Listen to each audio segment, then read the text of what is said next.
Let's go.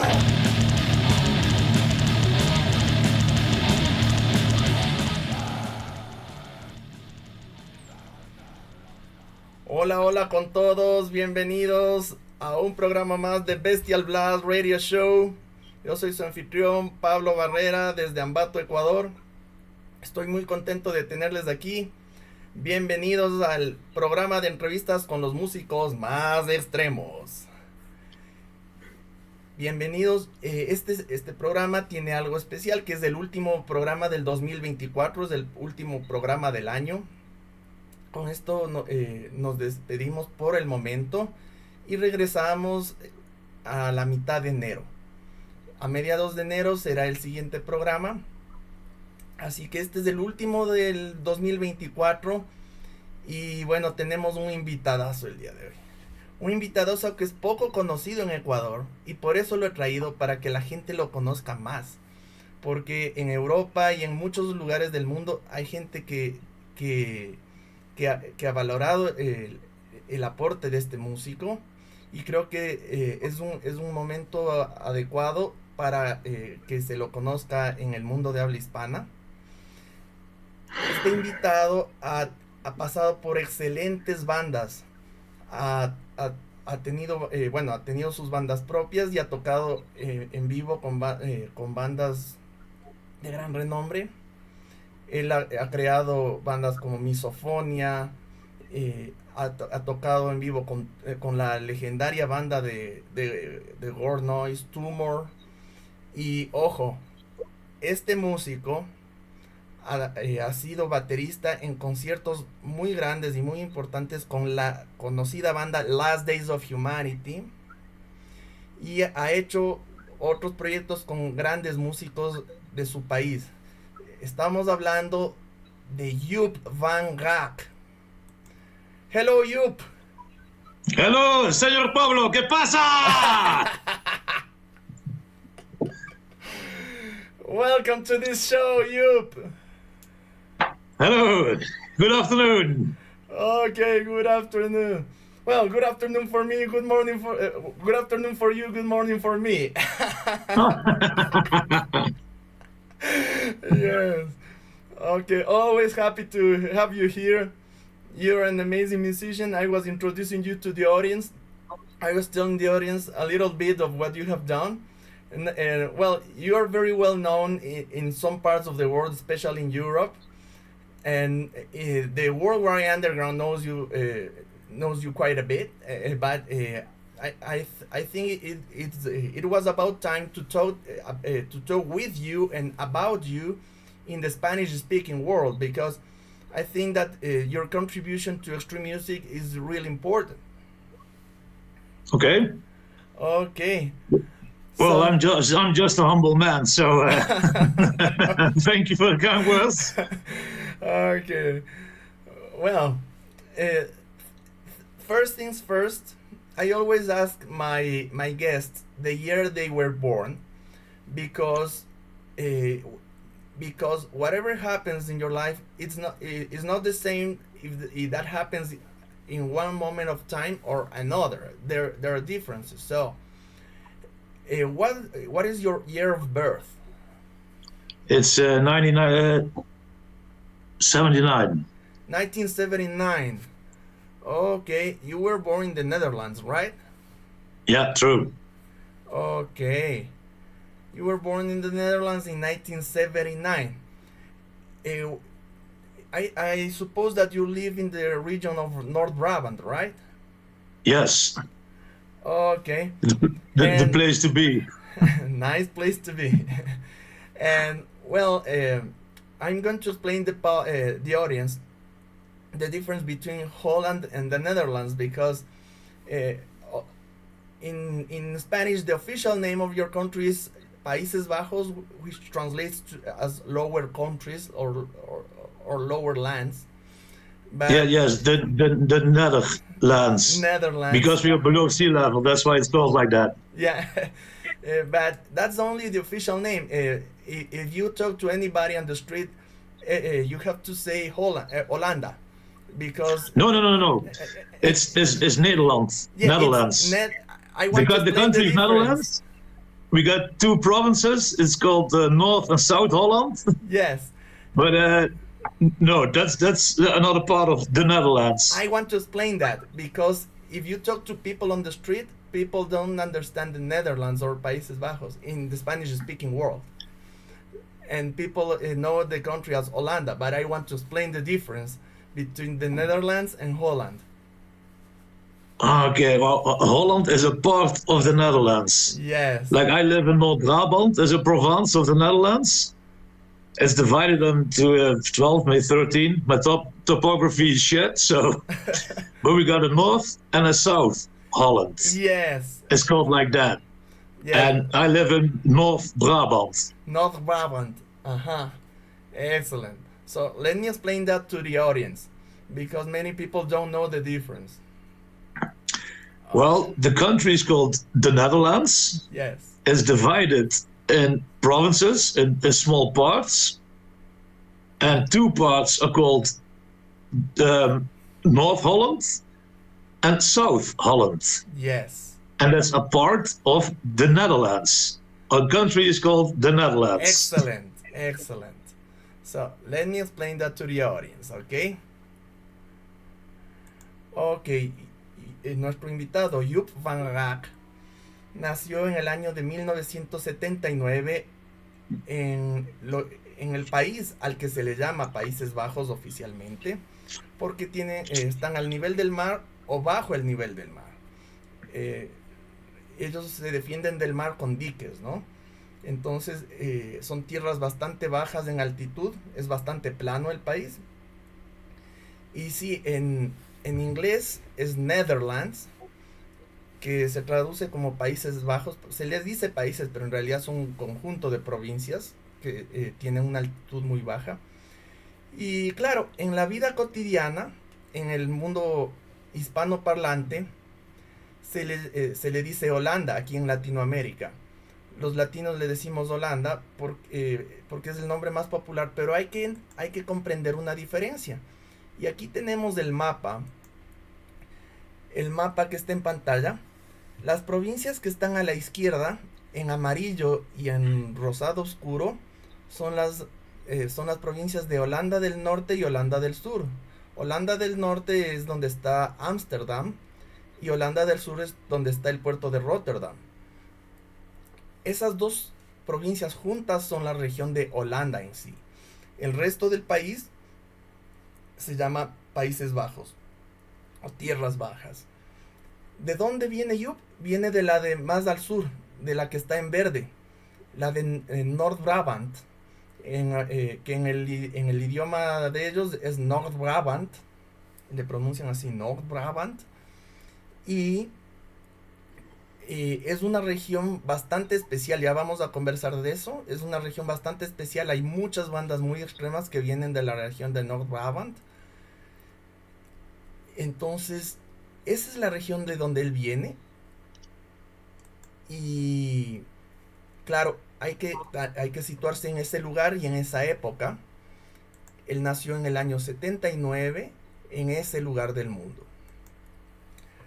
Okay, Joep. So I was showing the people the map on screen with all the division of provinces of your country. Okay. Okay. So now you were born in 1979. It means you were a little kid in the 80s. And when you were a kid, what was your first approach to music in general? What is your first memory about any kind of music? About any kind of music?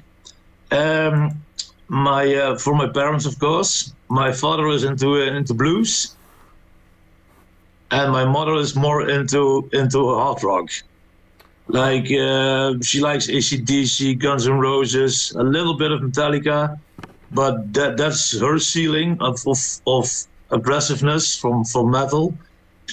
And my father is more into the blues, like B.B. King and yeah, you name him.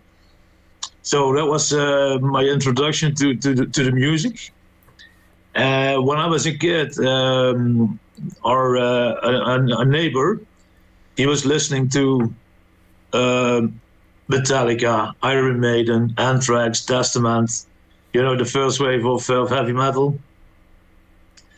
And he introduced me to that kind of music, and that was, the beginning of the end. So like, like almost everybody, you start with Iron Maiden, Anthrax, Metallica, Testament, and then it goes louder and louder and faster and more aggressive. So that was the start for me. Okay, let me translate that part.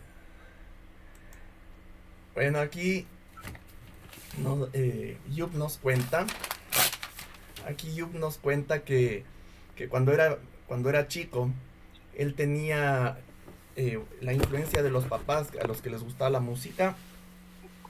Al papá le gustaba el blues, era muy fan de B.B. King. Y a la mamá le gustaba el hard rock. Ella escuchaba mucho AC/DC, Metallica, ese tipo de bandas que ya eran cosas un poco más fuertes de lo convencional. Y de repente un día se dio cuenta de que había un vecino que escuchaba heavy metal. Escuchaba Iron Maiden, Metallica, también estaba escuchando bandas un poquito más locas como Anthrax o Testament. Y claro, perdón, dice, a partir de ahí ya las cosas solo empeoraron, entre comillas, empeoraron. Ya lo único que podía pasar es que vaya buscando cosas cada vez más duras, más fuertes, más agresivas, más todo. Y que ya su gusto musical se vaya a lo más duro, ¿no? Alright. So, how old were you when you started getting to know this heavy metal thing? That was, good question. I think 8, 9. Okay. I was really young when I started to listen to it. Yeah, the late 80s. 8 or 9.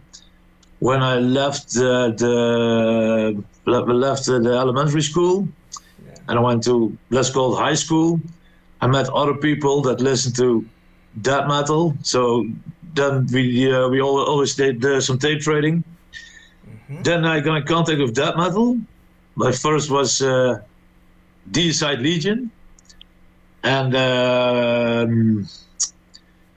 Napalm Death, Utopia Banished. Oh. First, I liked Deicide a lot more than Napalm Death because Napalm Death sounded like a bunch of noise to me. Then I started training my ears so I could understand Napalm Death a little bit more. Then I did some more research about Napalm Death, and then I found out that they also had Scum and From Enslavement to Obliteration. Oh. And from that moment, I was like, oh, fuck, this is it. This is it. This is the shit. Give me more. When I was, I think, 17, 18, I went to a bar in my city. It was a hard rock bar. I've never heard of it, but I met some people over there. And they put me a little bit more into the underground. So they gave me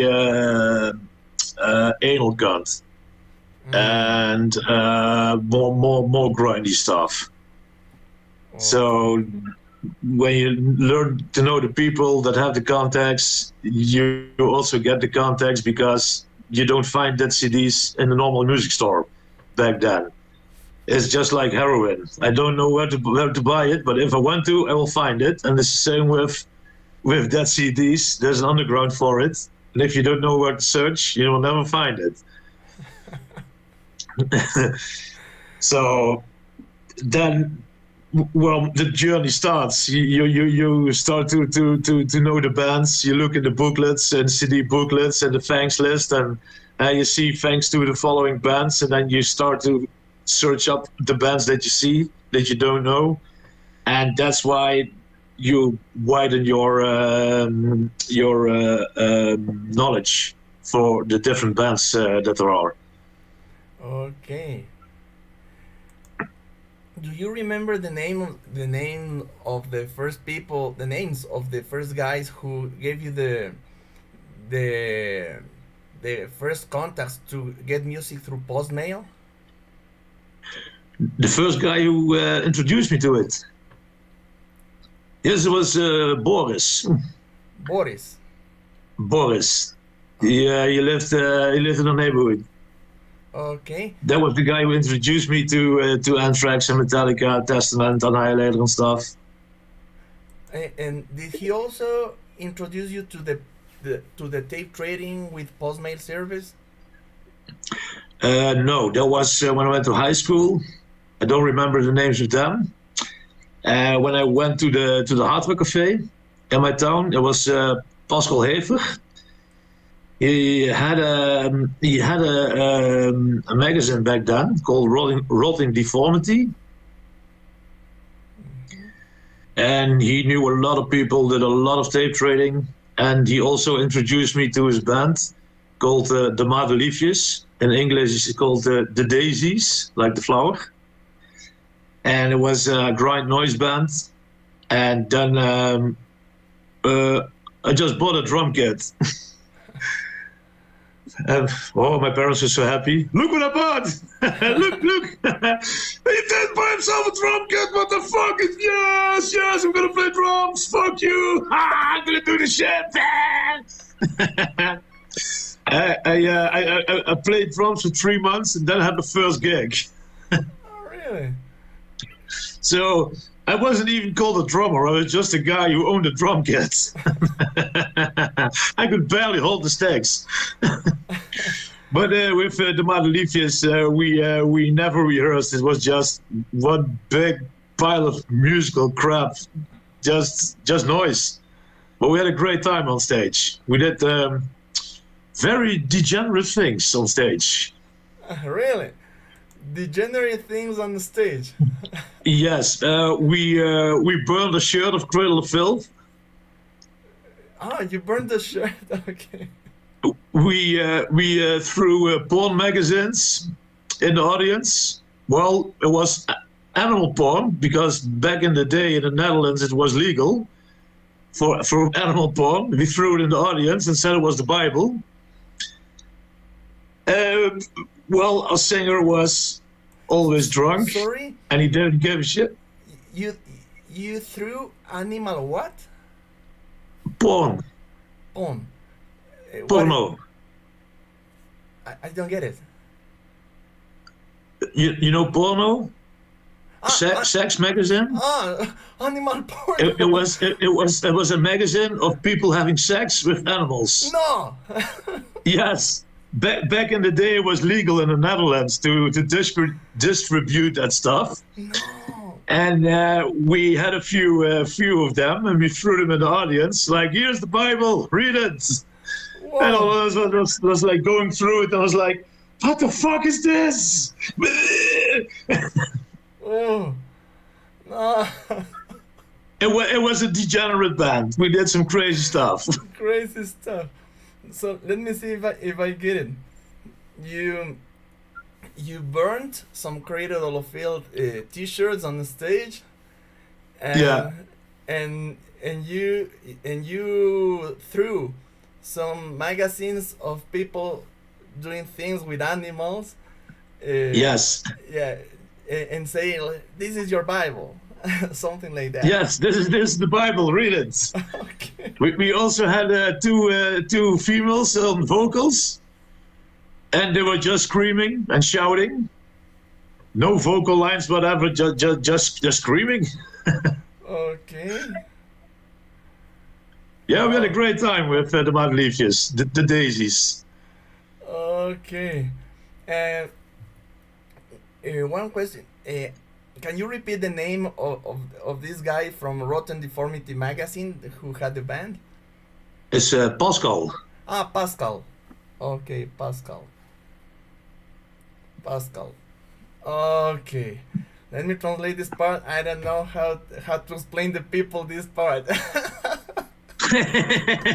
Maybe you shouldn't. Ok, ok, sí, ok. Give me just 1 second. Ok. Bueno, aquí cuenta cómo fue la evolución entre el metal convencional y la música extrema. Yo le digo, bueno, ¿qué edad tenías cuando descubriste esto del heavy metal? Dice, más o menos 8 o 9, estamos hablando de los años 87, 88, cuando estuve en contacto con este vecino que escuchaba heavy metal. Ya cuando entró al colegio, a la secundaria, 12, 13 años, empezó a escuchar más death metal. Lo primero que le llamó la atención fue la banda Dayside, la famosa banda Dayside de Glenn Benton. Y claro, después escuchó el Utopia Vanished de Napalm Death. Y dice que al inicio no sintonizaba tanto con Napalm Death porque le parecía como bastante ruidosa. Y que poco a poco fue entrenando los oídos hasta que llegó a escuchar los primeros álbumes del el Scum y el From Enslavement to Obliteration. Y dijo, esto es lo mío, se jodió, esto es lo mío, esto es lo que quiero hacer, aquí me gusta esto, y acá voy. Y le encantaba esa música. Y dice que cuando tenía unos 17, 18 años, estamos hablando más o menos años 96, 97, fue a un bar de hard rock y ahí conoció a gente que estaba más metida en el underground. Y le empezaron a prestar música y todo. Ahí descubrió la famosa banda Anal Khan, la famosa banda de Seth Putnam, y otras bandas un poco más de grind, que eran más grind y todo lo demás. Y que algunas personas ahí le dijeron, a ver, ¿quieres conseguir esta música? Necesitas contactos, necesitas saber dónde buscar, porque esta música no vas a encontrar en los almacenes, tienes que saber dónde. Entonces necesitas contactos para mandarte paquetes con gente que te envíe por correo estas cosas que quieres conseguir, porque si no, no vas a poder escuchar todo lo que quieres. Y ahí es cuando empezó ese viaje, ¿no? Y claro, ahí la gente ya le empezó a dar más contactos, a hacer que el conocimiento de la música extrema se expanda. Y claro, fue entonces cuando conoció a un amigo de él llamado Pascal. Bueno, en español sería como Pascal. Entonces Pascal tenía una pequeña revista llamada Rotten Deformity. Y que claro, él tenía un montón de contactos sobre cómo conseguir música por correo. Ahí fue como su puerta definitiva al underground. Y Pascal también tenía una banda de grind noise, que bueno, es la del logo que está más abajo junto a la imagen de Joep cuando le ponga a Joep en pantalla. De esta banda llamada The MADELIEFJES, de MADELIEFJES, que se traduce como las margaritas. Irónicamente, porque de margaritas no tenían nada. Y de repente Yup dijo, voy a comprarme una batería. Se compró la batería. Y a los 3 meses ya tuvieron el primer concierto juntos.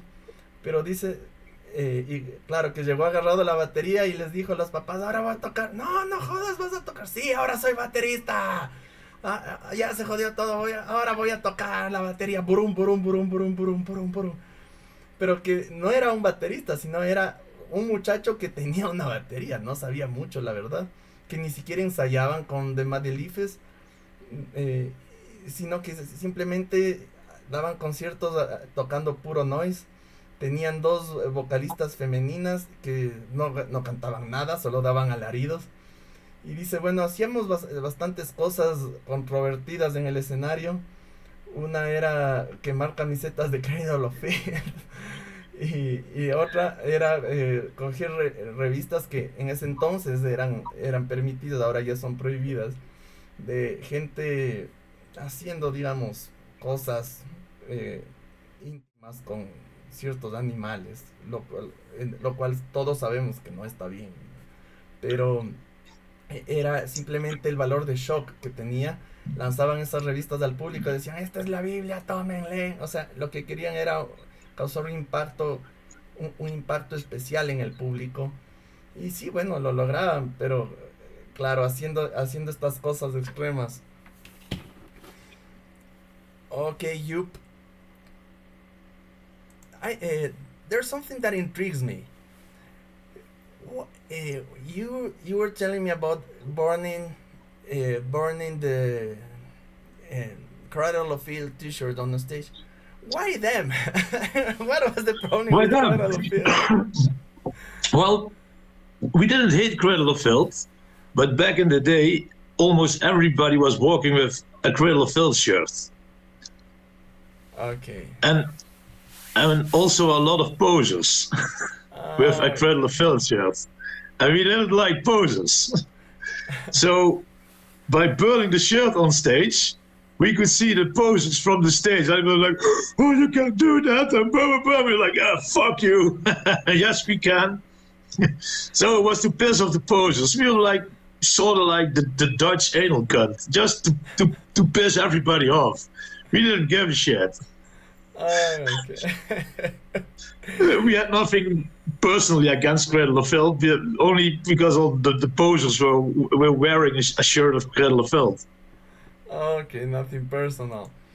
And I suppose that at some point, if you were playing grind noise in the late 90s in the Netherlands, I suppose you shared a stage at some point with this legendary band Nee, the ones from the split with Warsaw. Which band? Nee. And Nee. Nee. Nee. Oh, nee. It means no. Yes. Yeah. I've got the split with Warsaw. Yeah. Did you play with them live?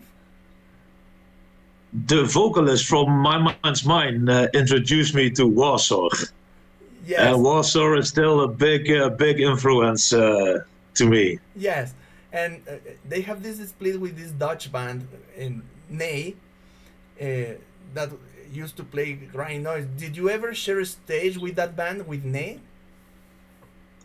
I never saw them live or anything. I was too late into that part of music, because grindcore came later to me. I was around 20 years old, 24. Then I went deeper into the underground, and after that, all the bands came to me to discover. Okay, so you didn't see them live. Okay. No. That's a band I really admire. I invited the vocalist to tell the story on the show, but for many reasons he declined, unfortunately. But he was very friendly, and I admire those guys. Yeah. Okay. So, okay, I'm going to tell the Cradle of Field story. Okay. Okay. Bueno, aquí le estaba preguntando que por qué tenían que quemar una camiseta de Cradle of Field en el escenario. ¿Qué les habían hecho a los Cradle of Field para que quieran quemar camisetas de ellos en el escenario en los conciertos? Y dice, no teníamos nada en contra de Cradle of Field, o sea, todo bien con ellos. El asunto es que en esa época fue la explosión de esa banda y ese estilo, y que todos los posers que se decían metaleros iban solo por estar o por ser vistos a los conciertos de Cradle of Field cada vez que tocaba en Países Bajos. Y claro, era como que la banda que más posers jalaba, ¿no? Y que el problema no era la banda, sino los posers. Entonces, cuando quemaban esa camiseta en el escenario, todos los posers se morían de las iras y decían, no puede ser, ¿cómo quemas eso? ¿Pero cómo te atreves? Pero es que ¿cómo es posible? Y claro, era para enojarles a los, posers, y que y causar un impacto en la audiencia más que nada, pero no era por nada en contra de la banda Cradle of Filth en sí. Y bueno, solo por curiosidad le estaba preguntando que si tocaban grind noise en los Países Bajos, si alguna vez vio a la banda Ney, la del split con Warsaw en vivo, y dice, no, ellos tocaron mucho antes. Yo estaba ya metido o sea, ya tocando continuamente grind y todo eso entre los 20 y 24 años, ya cuando, o sea, entre el 99, el 2003, ya cuando la banda Ney había dejado de tocar. Pero bueno, eso ya es de historia para otro momento. Okay, Joep, so you were playing at the MADELIEFJES. Yes. Okay, when did you? No, let me say this question again. What period of time did you cover playing with this band? Oh man, it's 25 years ago. Okay, so it didn't continue for too long. Well, I did it for, I think, a year or something. 8 years, okay. No, 1 year. 1 year, only one. 1 year, a year and a half. And after that, Rogier Cuget from TUMOUR. Yes. He also had his own label, the Mangled Maggots too. And he also released MADELIEFJES tapes. And when the MADELIEFJES quit, they told me, let's ask Rogier, maybe he needs a drummer. So I asked Rogier, and he was like, well, not at this time, but I will do something with a drummer, and when the time is there, I will call you, and then we're gonna do something. So I got the call, and then I played with TUMOUR for a while. Okay. That's how I rolled into TUMOUR. Yeah. Well, that's a very special band. Okay, let me translate this part, and we will go deeper into that. All right. Okay. Le preguntaba a Joep que cuánto tiempo duró con The MADELIEFJES, y dice que The MADELIEFJES no duró más que 1 año y medio más o menos. Aquí tenemos la imagen en pantalla. El logo es en la portada que tiene el tanque, es la parte que está arriba. En la parte del avestruz es el logo que está abajo de MADELIEFJES. Y que sí, bueno, duró un tiempo ahí tocando y todo, pero que estaba ahí en la banda, y hubo una grabación de esa banda que fue sacada por Rory Cushé, que es el fundador de esta banda de gore grind, medio gore noise, que se llama TUMOUR, y le pidió que se una la famosa banda TUMOUR. Por cierto, Rory Cushé, en inglés es Roger, pero en neerlandés es Rogier. No solo tocaba en TUMOUR, muchos, bueno, más o menos en esa época también se unió a las Days of Humanity. Estuvo en las Days of Humanity, Intumescence, Carnival of Carnage, algunas de las bandas que ha hecho él. Y Joep tocó con él, porque claro, estaban hablando de música y de las producciones que Rogi estaba haciendo. Y le dijo, mira, yo necesito un baterista en TUMOUR, ¿quieres unirte? Y entonces Joep le dice, claro, encantado. Y ahí fue que le llamó y empezaron a tocar.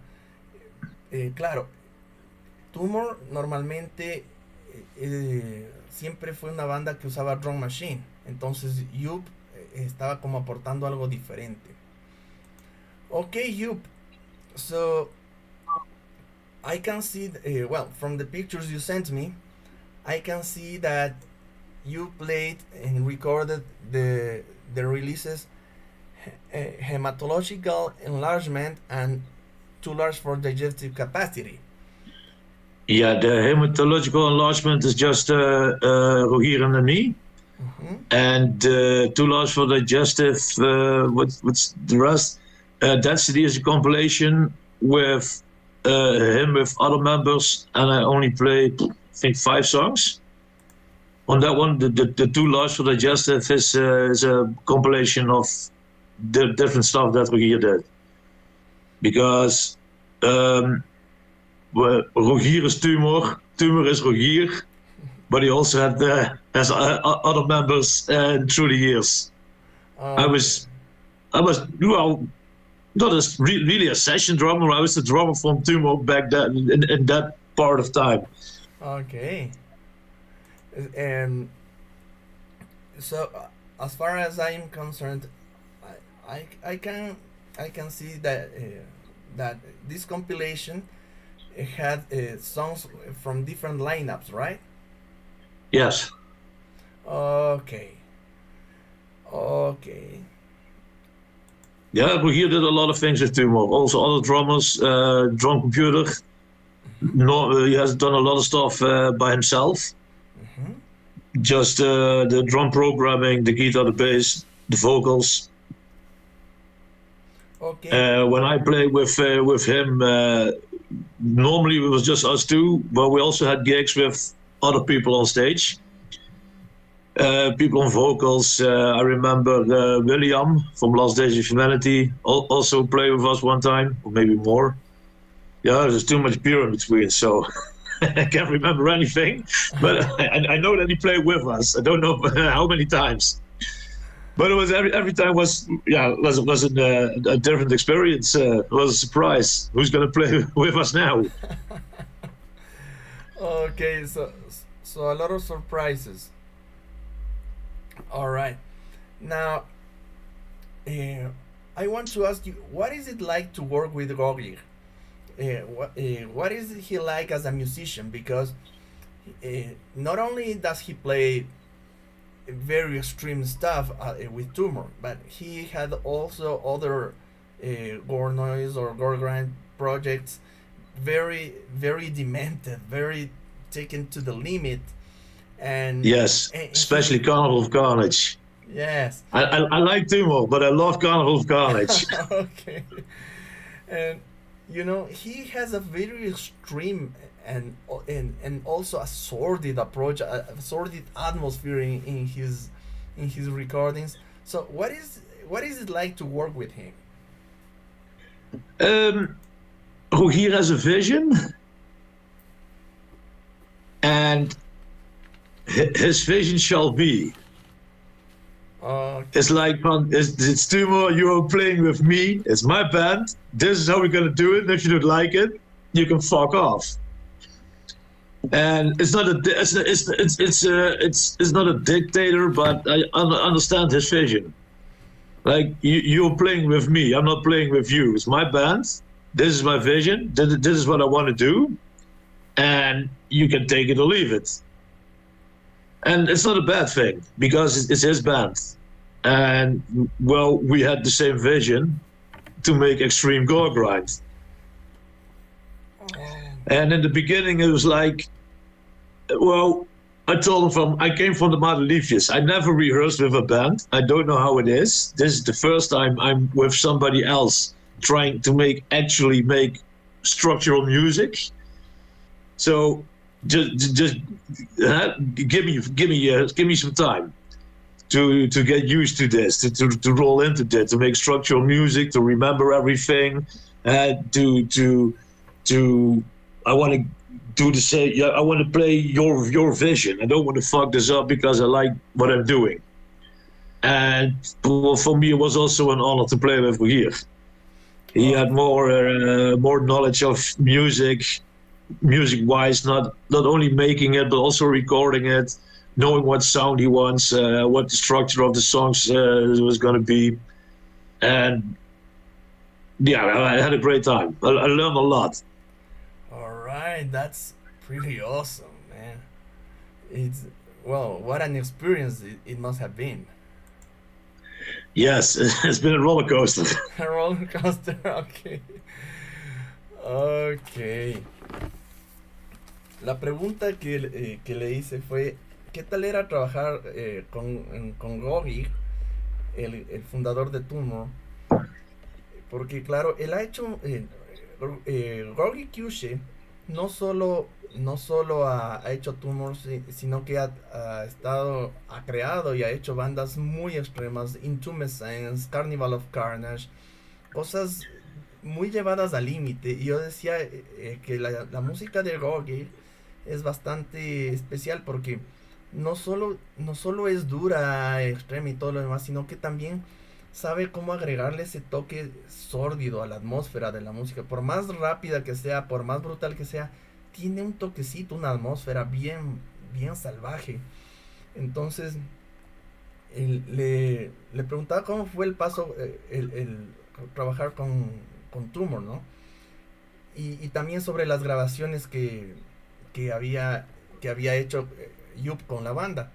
Entonces, primero me comenta que el disco, aquí está, Hematological Enlargement, esa sí fue una sesión de Rogi tocando los otros instrumentos y Joep tocando la batería.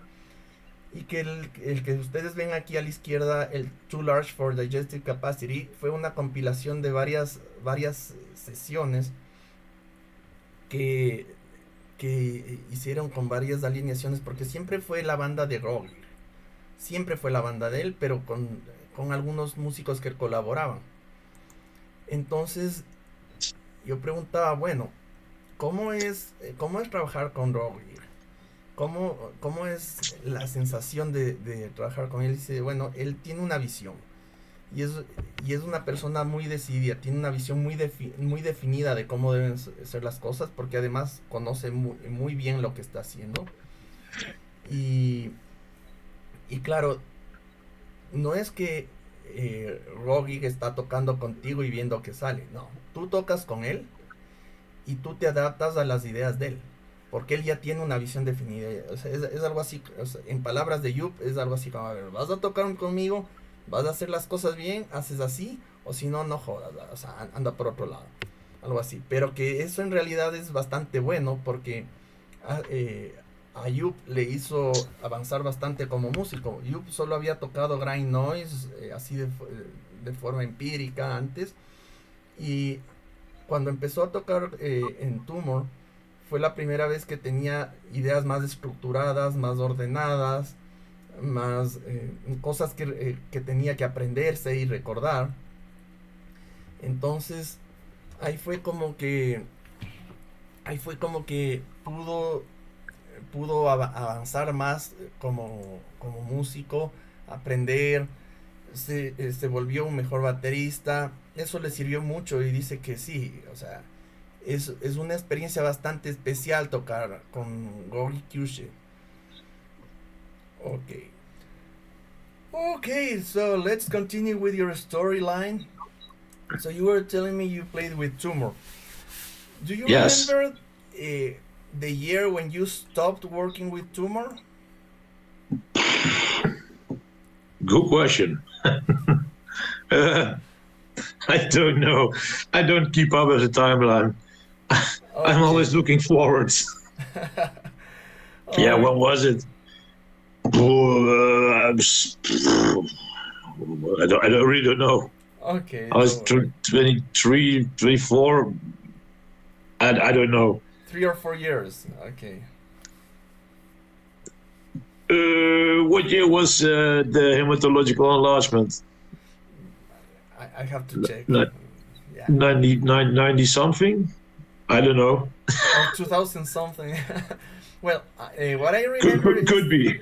What I remember is that um, this compilation, Too Large for Digestive Capacity, was released around 2006, 7 probably. Between 2005 could and be. 7 probably. Could be. Yeah.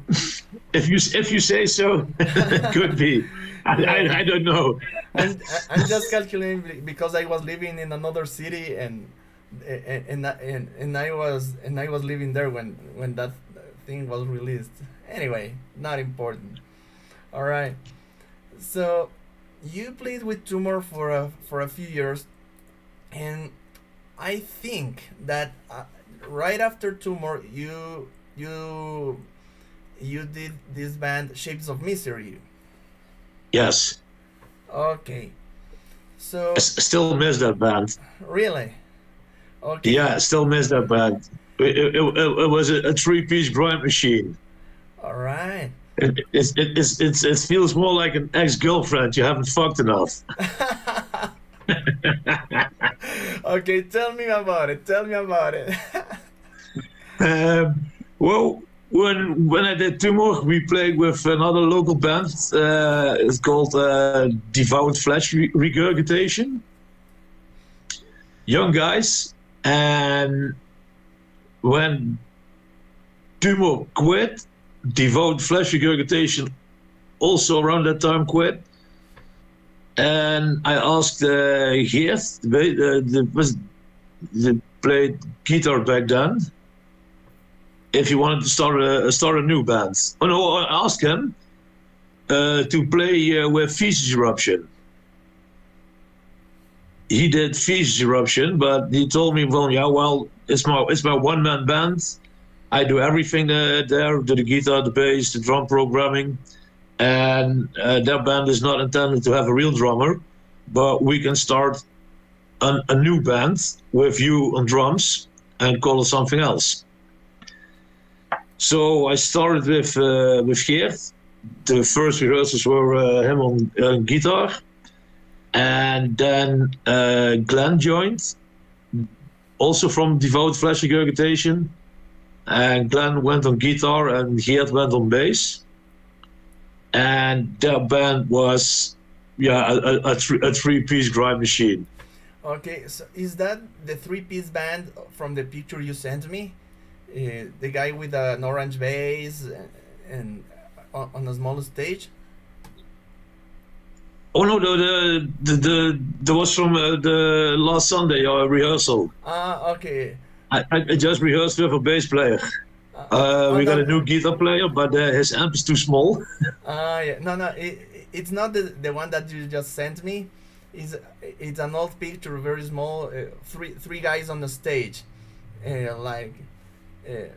not one bassist with the drums, but it was three guys: guitar, bass, drums, and there is an orange instrument in there. I think that was Shapes of Misery. Just three guys. Yeah. Okay. Oh Yeah, yeah. We started as a new band. Well, we had to play it first. New band. You put them on the list as first, but then we skipped the whole line on the lineup, and after that it was headlining everywhere because I don't want to sound like an asshole or something, but we were too loud and too fast for the other bands. So they put us as headliner. It's an honor of the headline, but I don't like headlining because when you're done, the party's over. The lights go on, and then so everybody's get home. Okay. So headlining is a little bit of an honor, but just put me third or something. Then I can drink some beer afterwards. Yeah. Anyway, if you're really really good, when another band that is not so good comes afterwards, people will notice. So it's better not to play at the end. Yeah, we destroyed it for the other bands. They were like, put Shapes of Misery as last because when they are done, everything is finished. Oh, really? They're too extreme. Okay, that's pretty awesome. Okay. That's why I missed that band. It was a machine. Okay, interesting. We had some awesome gigs with that band. Okay, I will translate this part and we will continue talking about this band. Okay, esta parte es súper interesante porque, claro, la historia que cuenta Joep es cómo avanzó a su siguiente banda, Shapes of Misery. Ustedes tienen en pantalla la portada del disco Rise Above Oppression, que fue una banda especial hecha con 3 personas.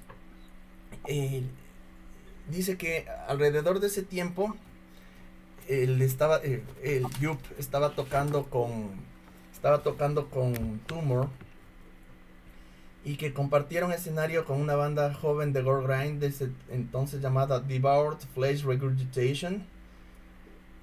Y claro, el vocalista de esta banda era Gert Lucassen, que no solo era vocalista de Devoured Flesh Regurgitation.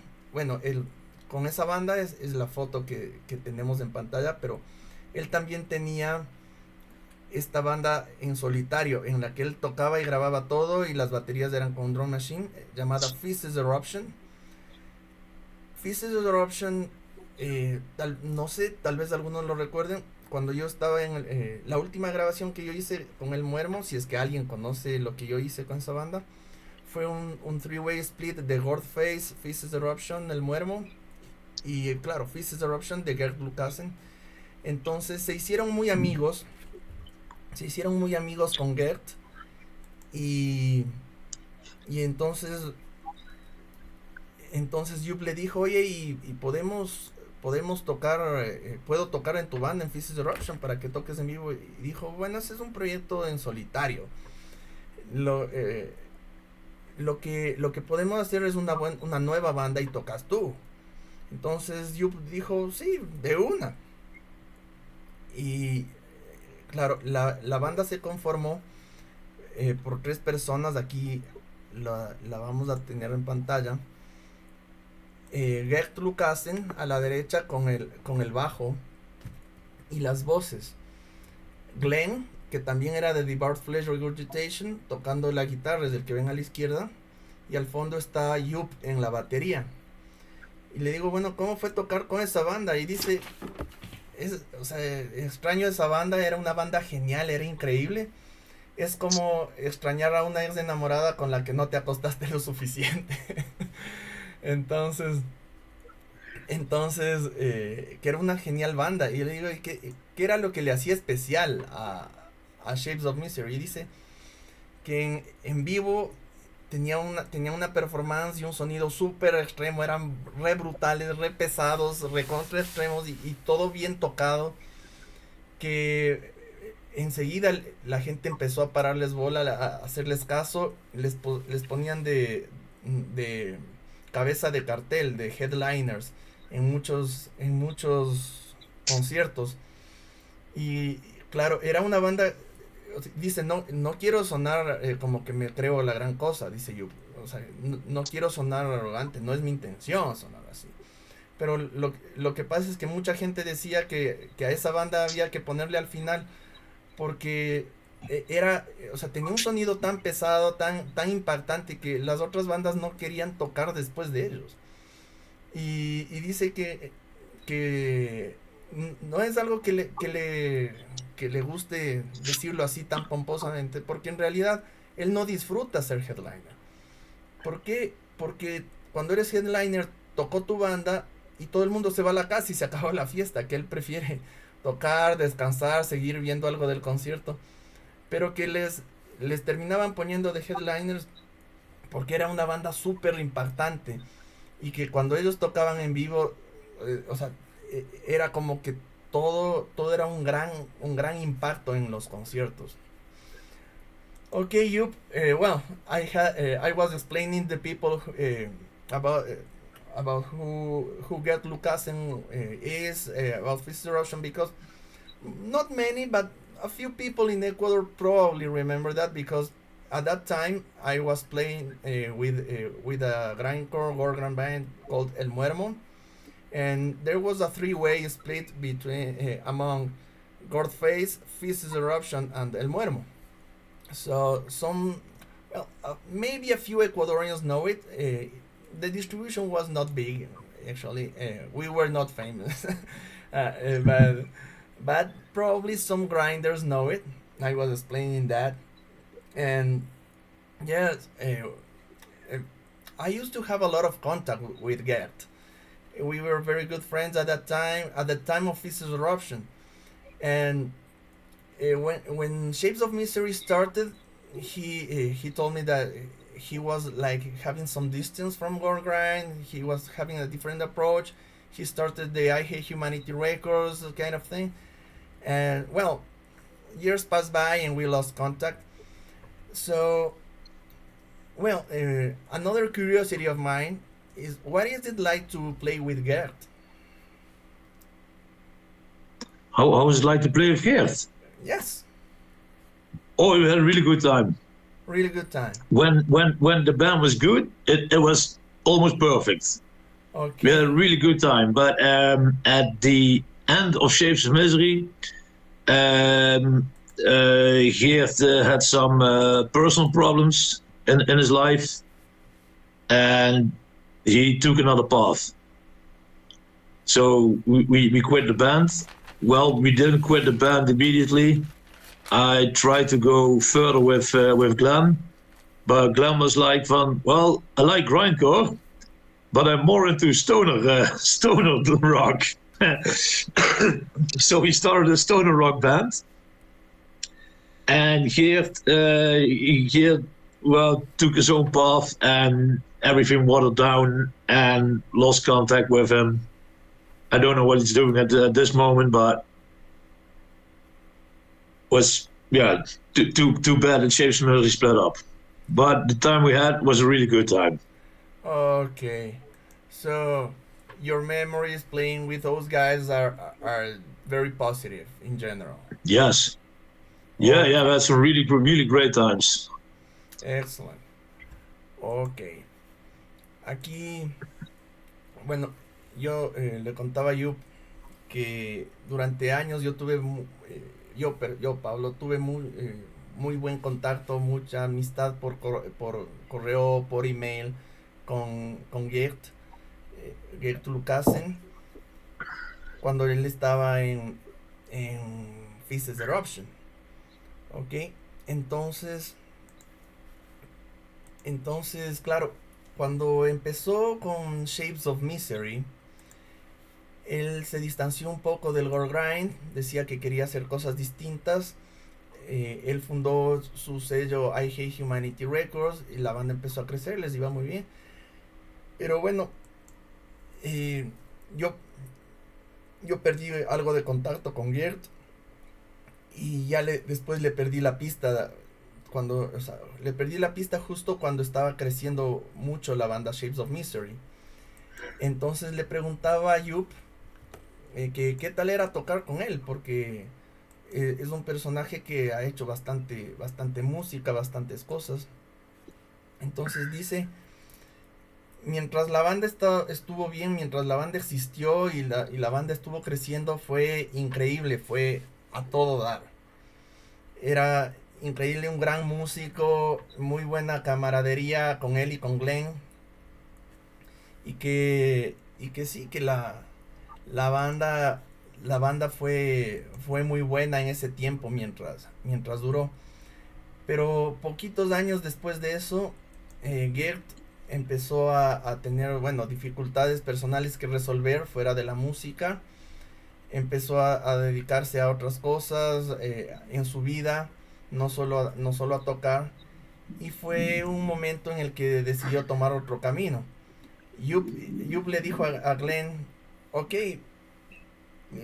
sigamos tocando nosotros, veamos qué podemos hacer. Y Glenn le dijo, sí, yo quiero seguir haciendo música, pero a mí me gusta más del stoner rock. Entonces, ¿qué hace alguien que toca grindcore extremo si tu compañero de banda decide tocar stoner rock? Entonces, ya ahí hubo una separación, o sea, quedaron en buenos términos, pero ya cada uno fue por su camino y las cosas simplemente ya no se volvieron a dar como se daban antes, ¿no? Okay, so how many years do you think Shapes of Misery lasted? Pooh, I think 4? Three, 3 or 4? 3, 4. 3 or 4? Not that long. No, not that long. Every band I played is like we start and it goes up, and up. New band. New band. You start, New and it goes band. up, new band. So it's kind of shitty because when I played in TUMOUR, we played together with Rekkel Smegma and Rompenprop. And those guys are still around playing all the big stuff.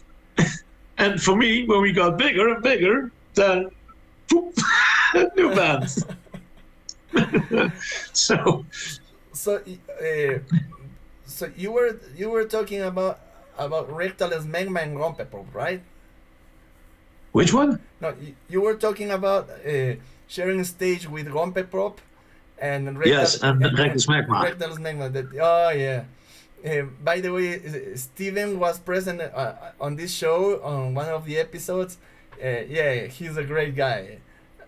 Yes, Steven also did the logo for MISOPHONIA.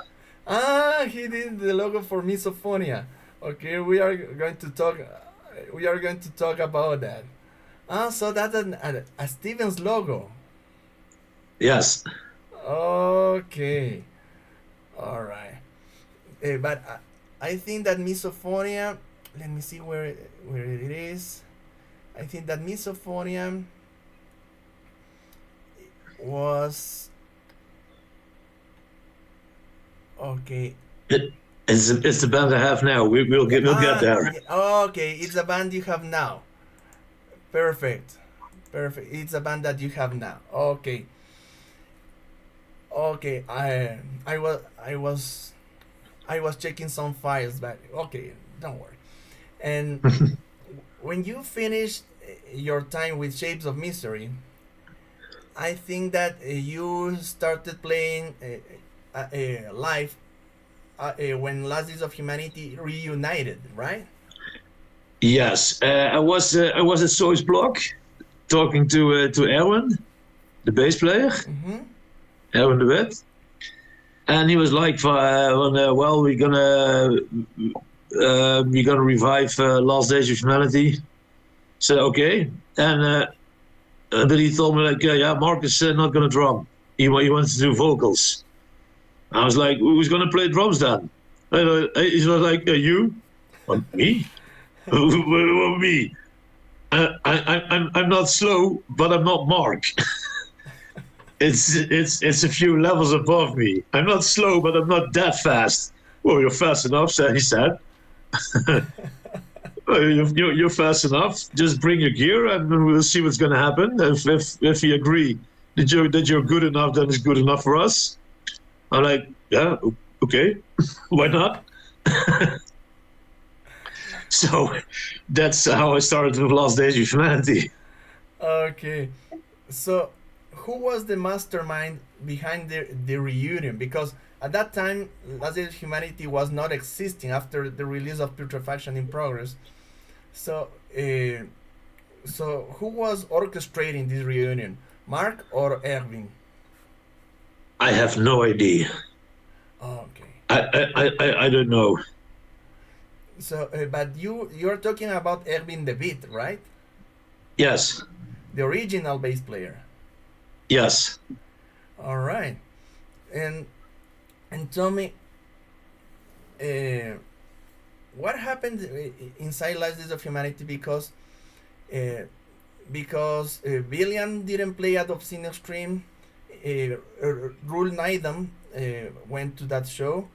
Erwin de Wit was playing, but he didn't go to the Obscene Extreme, and there was a girl who was playing the bass.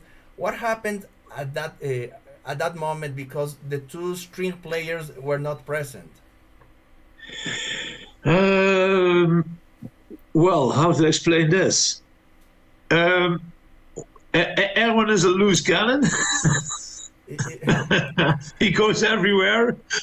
Okay. Sometimes the right direction, sometimes not. Why wasn't Erwin there? He had his own thing in his head. He was also Yeah, where was he? He was everywhere. It's hard to explain. What happened to Erwin? Well, I guess everything. just name it, and it's like, yeah, could be. Yeah.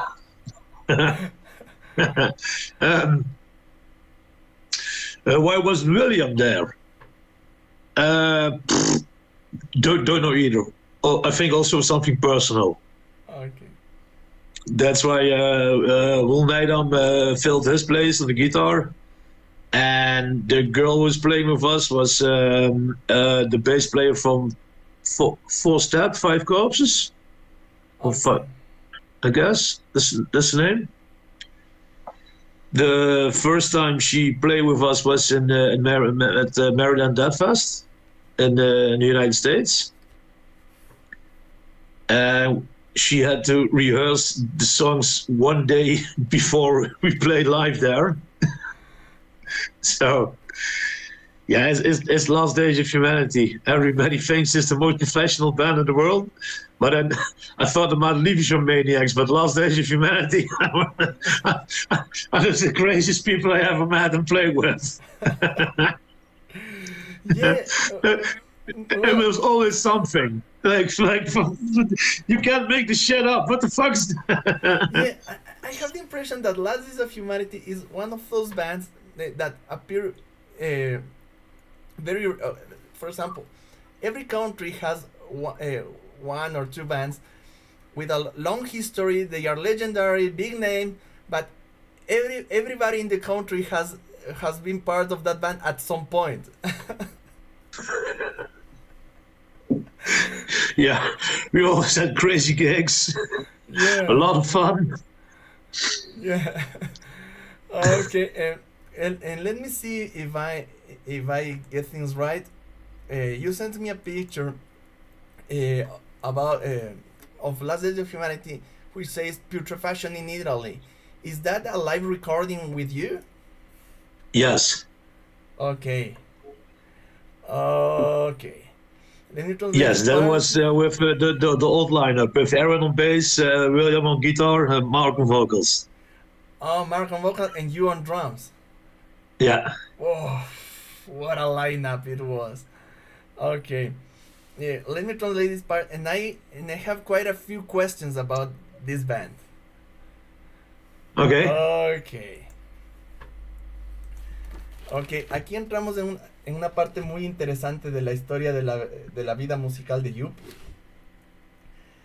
Porque yo le digo, bueno, ¿y qué pasó después de Shapes of Misery? Y dice que en la vida de él siempre ha pasado algo interesante, un patrón, que entra a una banda, la banda empieza a crecer y ¡pop! Se cae y es nueva banda. Empieza a crecer, ¡pop! Desaparece y es nueva banda. Entonces,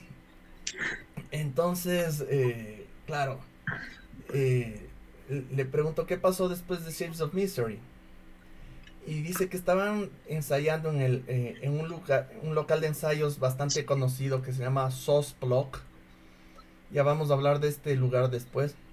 Y que, o sea, estaban ahí algunas personas tocando, bandas ensayando. Y que se topó con Erwin de Beat, el bajista original de Last Days of Humanity. Que hay que poner en contexto las cosas. Vamos a hablar un poquito de la historia de esta banda. Last Days of Humanity empezó en el 89 y durante muchos años tuvo muchísimos cambios de alineación y hasta que en el 2006 sacaron lo que para entonces era su último álbum, el último álbum de su carrera para ya separarse. Después de eso se separaron. El Putrefaction in Progress salió en el 2006. Ahí grabó el vocalista original Hans Smith. En la guitarra estaba William van de Ven. En el bajo estaba el creador de TUMOUR, Roy Kushe. Y en la batería el conocido baterista Mark Palmen, el que toca rapidísimo con ese piccolo finito. Ese Mark Palmen, ese estaba en Putrefaction in Progress. Se separan en el 2006, sale ese disco, provoca un impacto enorme, un impacto enorme en todo el mundo. Fue fue una bomba nuclear en todo el mundo del girl grind, y se separaron en el 2006, y más o menos por el 2009, 2010, sí, 2010, ocurre esta reunión. Le pregunto quién estaba orquestando esta reunión, Erwin, Mark. Dice no tengo idea. Pero cómo fue la conversación con Erwin de Beat, que Joep estaba en el SOS blog, conversa con Erwin. Erwin le dice, ¿sabes qué? Estamos reformando LDOH of Humanity. William va a tocar la guitarra, yo voy a tocar el bajo. Claro, Erwin había sido el bajista original en el 89, ya no estaba Roger. Y y este es el dato importante. Mark Palmen, el grandísimo baterista Mark Palmen, no quería hacer las voces, no quería tocar la batería, quería encargarse de las voces, y es un gran vocalista. Y Joep le pregunta a Erwin, bueno, ¿y quién va a tocar la batería? Pues tú. Dice, yo, pero si Mark toca mejor que yo, es más rápido, es más técnico, es una máquina humana, y ¿cómo voy a tocar yo en vez de Mark? Hagamos una cosa, trae tu batería al lugar de ensayos, tocamos, a ver qué sale, y nosotros decidimos si es lo suficientemente bueno o no, pero creemos que estás al nivel. Y que tocó y que le fue muy bien. Y le preguntaba qué pasó en el concierto de Obscene Extreme, porque LDOH of Humanity fue al Obscene Extreme Fest en el 2011, y en la guitarra estuvo un reemplazo que era Rule Nydam, de otras bandas, de Head Crash, Anal Penetration, de algunas bandas. Y en el bajo no estuvo Erwin, estuvo una chica tocando. Le digo, ¿y qué pasó ahí? Y dice, bueno, cada uno tuvo cosas que hacer, y lo más probable es que Erwin haya estado en cualquier lugar haciendo cualquier cosa, porque es una persona que está en todos lados haciendo muchas cosas. Es una persona muy activa, siempre tiene algo que hacer. Y sí, le reemplazó a esta chica que es muy muy talentosa, que incluso cuando fueron a tocar en el Maryland Death Fest en Estados Unidos, ella solo repasó todas las canciones un día antes de viajar, y se aprendió todito el repertorio, y se aprendió bien. O sea, una genio en el bajo. Ok, Joep, I have a few questions about LDOH of Humanity. First, doing what this girl did was not normal. I mean, she learning all the songs in one day before traveling to another continent to play is something that only geniuses do. What is the name of this girl who was on bass? It was me and names.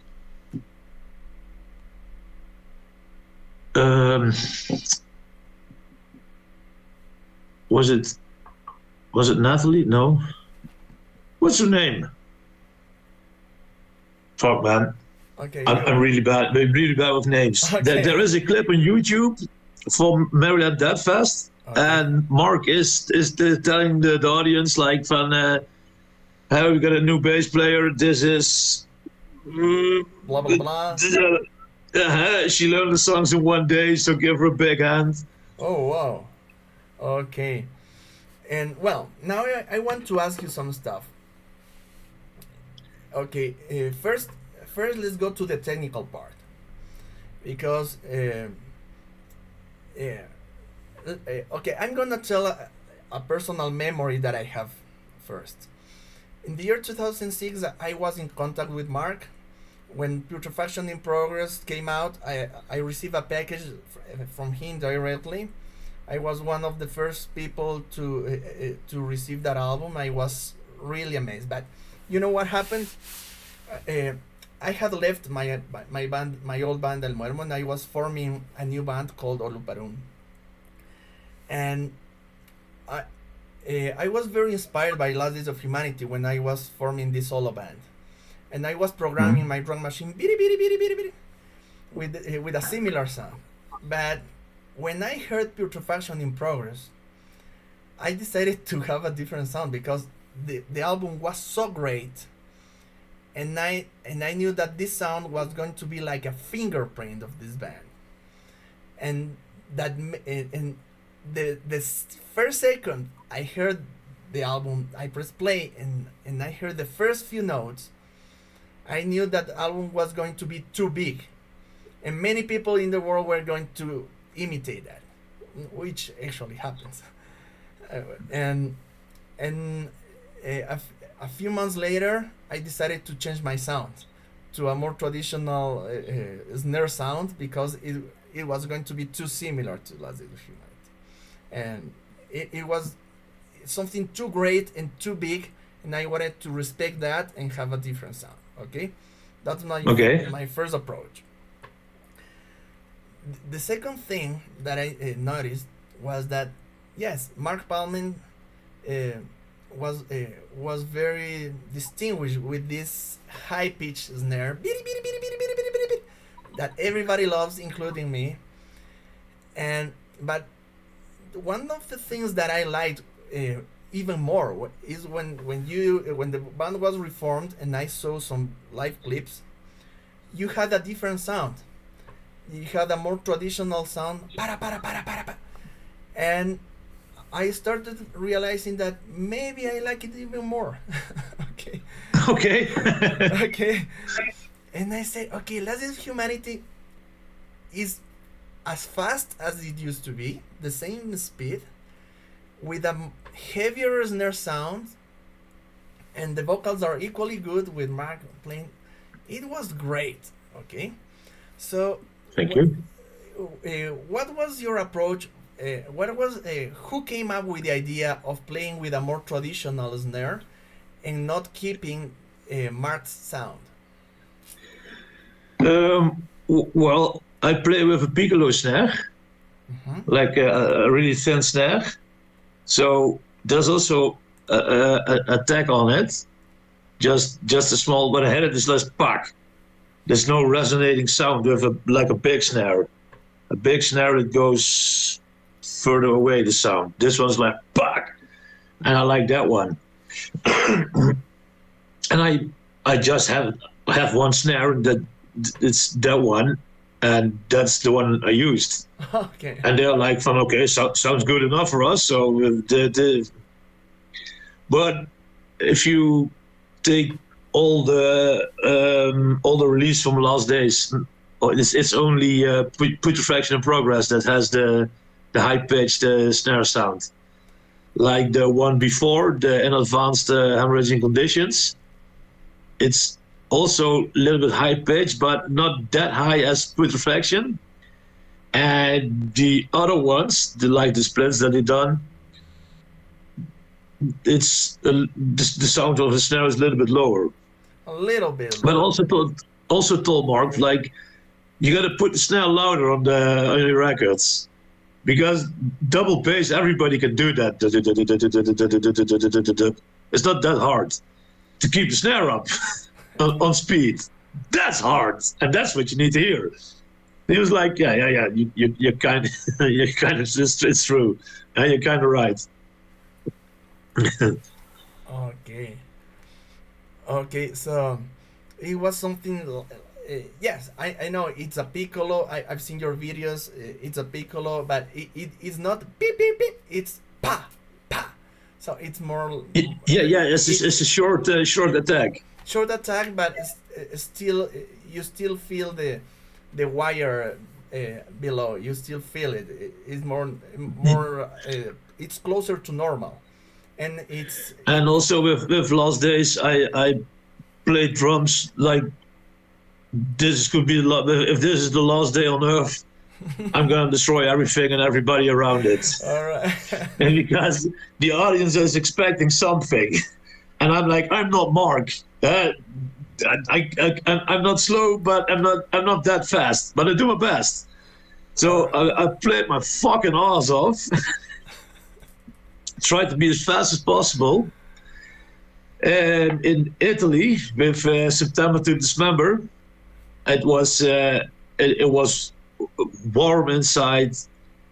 The people went crazy. I was playing my ass off, and halfway through the gig, I felt sick. I had to puke. So I puked all over the stage. The rest of the band was looking for, is everything all right? Is everything all right? Yeah, no problem. So I wiped my face, took some beer, sat back down. Yes, come on, let's go. So it was not precisely on the stage. You had to go to the bathroom. No, I couldn't. I stood up and I looked over the people like, well, the bathroom is over there. I'm never going to make it. So I was like, puked on the stage, sat back down. Yes, let's go.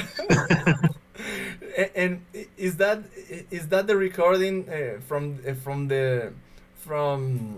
Putrefaction in Italy? Putrefaction in Italy. No, that's I think this one is the day before that gig. Okay. Yeah, September to December was a Saturday, and the recording is from the Friday. Yeah. Okay. Okay, that's really interesting. So the people went crazy with your playing, with the lineup that you had at that time. Yeah, it was William, Erwin, Mark on vocals, me on drums in Italy. Well, it was the first gig. Sorry? It was the first gig of Last Days. The very first gig that we did was 4 days in Italy. And I'm like, should we play in the Netherlands first? No, we go to Italy. Okay, nice. Okay, and who was the guitar player at that time? William. William, okay, William. Okay. Okay. I will translate this part, and I want to ask you about some concerts. Alright. Entonces, bueno, esta parte súper entretenida. Yo le preguntaba la parte técnica y le ponía las cosas en el contexto, porque, o sea, ¿cuál fue mi historia personal como fan de Last Days of Humanity? Fue que en ese entonces, en el 2006, yo estaba juntando equipos, presupuesto para hacer mi banda en solitario que se llamó Luparum. Y estaba súper influenciado por In Advanced Hemorrhaging Conditions, que es ese mini CD de Last Days of Humanity, que es súper extremo y que tiene ese sonido en la batería, con el redoble súper agudo. Yo estaba súper influenciado por eso. Y cuando escuché Putrefaction in Progress, empecé a dudar de si seguir imitando el sonido de Last Days of Humanity o no, porque apenas puse play, dije, este disco va a ser una bomba atómica en el mundo, todo el mundo lo va a conocer, todo el mundo lo va a imitar, y ya empecé a dudar un poco. Sí grabé un poco con ese sonido, pero a los pocos meses decidí cambiar ese sonido. ¿Y por qué le contaba esto a Joep? Porque cuando escuché Putrefaction in Progress, sabía que ese sonido iba a ser como una huella digital de ese baterista, como o sea, que iba a ser algo demasiado característico, demasiado pegado a la historia de esa banda, ese sonido.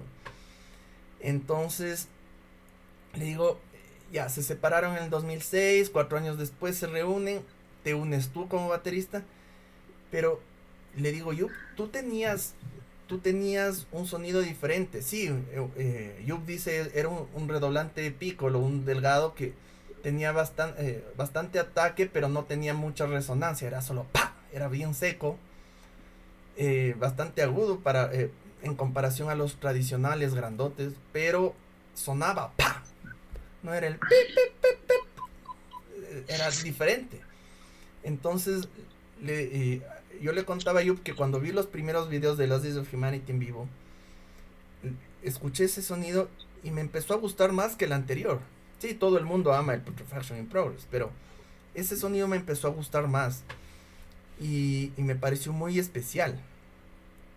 Y entonces le pregunté cómo se dio, y dice, no, simplemente era lo que yo tenía, con eso tocaba y les gustó. Dijeron, sí, está bien para nosotros, no pasa nada. O sea, fue algo simplemente accidental, no fue algo planeado, pero que quedó bastante bien. Y Joep sí tocaba a la misma velocidad que Mark Palmer. eran igual de rápidos. Una máquina. Joep es una máquina humana. Entonces ahí empezó su historia con las of Humanity. Le digo, ¿y cómo se desarrollaron las cosas? Y dice, curiosamente los primeros 4 conciertos no fueron en nuestro país, fueron en Italia. Nos llevaron a Italia y ahí debutamos con la nueva alineación. Y dice que había una fecha que se llamaba September to Dismember, en la que estaba tocando a toda madre. Y claro, las expectativas de la gente eran muy altas. Recuerden, las of Humanity es la banda más grande del gore grind moderno. Sí, antes hubo Carcass, Regurgitated, Infection, Hemorrhage, sí, esas bandas, pero del gore grind, y existía las of Humanity en ese entonces, pero las of Humanity se vuelve muy importante a inicios de los 2000, y cuando regresan, la expectativa de la gente era increíble, era pero masiva, o sea, la gente estaba loca por verles de nuevo. Es la banda más importante de la modernidad del gore grind.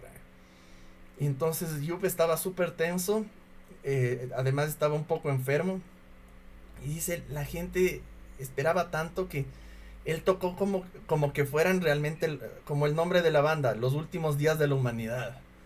Él tocó como que no hubiera un mañana. Entonces ahí fue que se sintió enfermo y él decía, necesito ir al baño, voy a vomitar, necesito ir al baño. Y le dicen, el baño está al fondo del público, tienes que cruzar todo el espacio del público entre la gente para ir al baño. Y dice, no avanzo. Y que no avanzó a ir al baño, y que a un lado del escenario tuvo que hacer lo que tenía que hacer, y que ya dijo, y le dicen, ¿estás bien? ¿Te llevamos a la enfermería o algo? No. Ya estoy bien, ya me siento mejor. Voy a seguir tocando. Y que siguió tocando a pesar de ese episodio de enfermedad. Y que dio todo, y que la gente se quedó pasmada, así como, fue como, wow, esto es increíble. O sea, está a la altura y están al máximo. Y al día siguiente de ese concierto, hicieron una grabación en vivo, que es la que tienen en pantalla. Se llama Putrefaction in Italy. Claro, haciendo una referencia a Putrefaction in Progress, al álbum. Y entonces esto se llama Putrefaction in Italy, con Joep en la batería. Créanme, el rato que vean ustedes a Joep tocar en los videos de YouTube, van a ver que es increíble. Es una máquina humana, es un drum machine hecho persona. Es increíble. Entonces fue un momento bastante especial. Ok, Joep. Now let's go to the concert part of the band's history. I think that your contribution to Lodges of Humanity was very important for the following reasons. You were part of the reunion after the separation of the band, when Lodges of Humanity was reaching a peak of popularity. They were reaching a peak, they disbanded, and you came just for the reunion of this band, and they were at their peak of popularity. People were expecting a lot from it. So you reunited the band when the impact was going to be bigger than ever before. That was one thing. And then you played at Obscene Extreme, Maryland Fest, and I suppose that those were not the only big festivals you played at. So, no, we played at Dead Feast, Germany. Okay. We Hellfest in France. Whoa. And so. Okay. You know the joke of the band that went to Russia? The band went to Russia. No, you know the joke about the band that went to Russia. No. They didn't go. They didn't have a visa. Okay. We thought we only needed a visa for the United States, but we also needed a visa for Russia, and we didn't know that. So we were at the airport at Frankfurt, and the lady behind the counter was looking at the papers like, "Oh, so you're gonna stay at the airport?" And like, no, we need to go to Russia. Yeah, but you can't go. You don't have a visa. Like, oh, what? Do we need a visa? So that's the joke about the band who went to Russia. They didn't go. So that was kind of fucked up. Okay, you didn't know that you needed a visa. Yes. Okay. So that was stupid. Okay. Yeah. Well, usually the visa thing is like people who are part of the European Union don't need a visa for North America or Australia, things in these countries, but you need a visa to go out of those regions, out of the European Union. And with Ecuador, it's the other way around. We need a visa for the European Union, but we don't need a visa for Africa, Russia, Middle East, and it's like the opposite, Okay. Yeah, we thought it was only for the United States you need a visa, but it's also for Russia. So you need and there a we were visa for the at the United airport. States. The United States, we needed a visa. We knew that. But for Really? Russia, we thought we don't need a visa, so nobody thought about it. So we were at the airport, and they were like, "You're only going to stay at the airport?" No, we go to Russia. We have to play. Yeah, but you can't go to Russia without a visa. We're like, visa for Russia? I thought it was only for the United States, not for Russia. Yeah. Well, that's crazy. So going on with this recap of concerts, I think those shows are some of the biggest in the planet for extreme bands. I mean, an extreme girl grand band cannot go bigger than Hellfest or Obscene Extreme. I mean, or Maryland Death No, I Fest. think, yeah, Maryland Death Fest is the biggest from the United States. Yes. And if you imagine how big the United States is, Yeah. for European standards, it's a small festival. Yes. No one to talk shit about Maryland Death Fest. It was a really cool festival. It's really good, but for European standards, like, well, is this it? Is this? Yeah. Oh, yeah, really good time there. It was a very nice gig. So you played at Maryland Death Fest, Hellfest. You played at Death Fest in Germany, Obscene Extreme. I mean, a modern gore grind band cannot aspire higher than that. Okay, and No, for me it was crazy. Also for the other guys, like it's like almost unreal to be at Hellfest. Like, yeah. well, at Hellfest, a funny story. Before us, Anal Cunt was supposed to play, Okay. but Seth Putnam died, and we filled the Anal Cunt part. Okay. They contacted us for to fill in for Anal Cunt because Seth Putnam died. Wow. So, well, imagine the dimension of Last Days of Humanity at that moment. You replaced Anal Khan Yes, at Hellfest. at Hellfest. Yeah. I mean, that's surreal. Yeah. Yeah, we got the message and I told him, well, hey, we're going to play at Hellfest. Hellfest? What? Yeah. Yeah, we go instead of Anal-Cunt. Yeah. And I'm like, Anal-Cunt at Hellfest? Okay. Yeah, So cool. you not only did you play at at some of the biggest festivals, but you also filled the empty space of Anal Kant.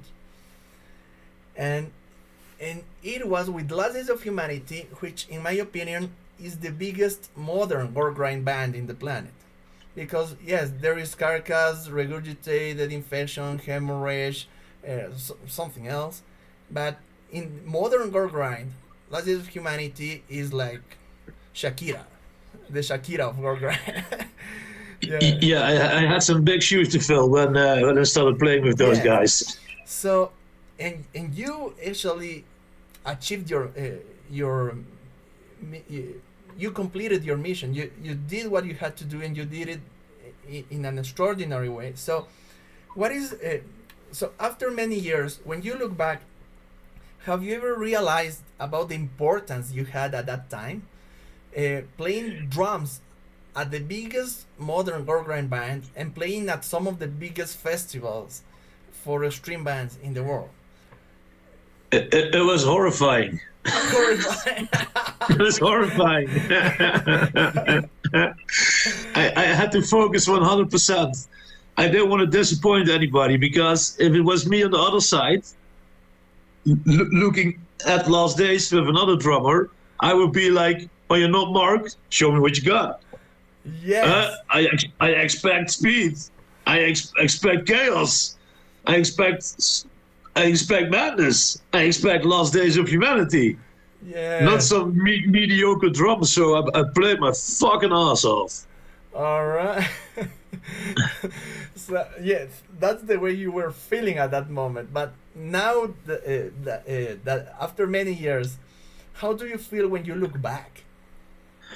When I look back, well, we had some really good and really bad gigs, and I'm not gonna tell you which one were bad, because I don't want to piss over people's memories, because maybe for them it was a good gig, and I was like, "No, man, it sucked. My head wasn't there. It was no." But one of the best ones, in my opinion, were Maryland Death Fest. It was a really nice one. The one September to December, when it puked all over the stage, was a really great one, in my opinion. Hellfest was also a good one. And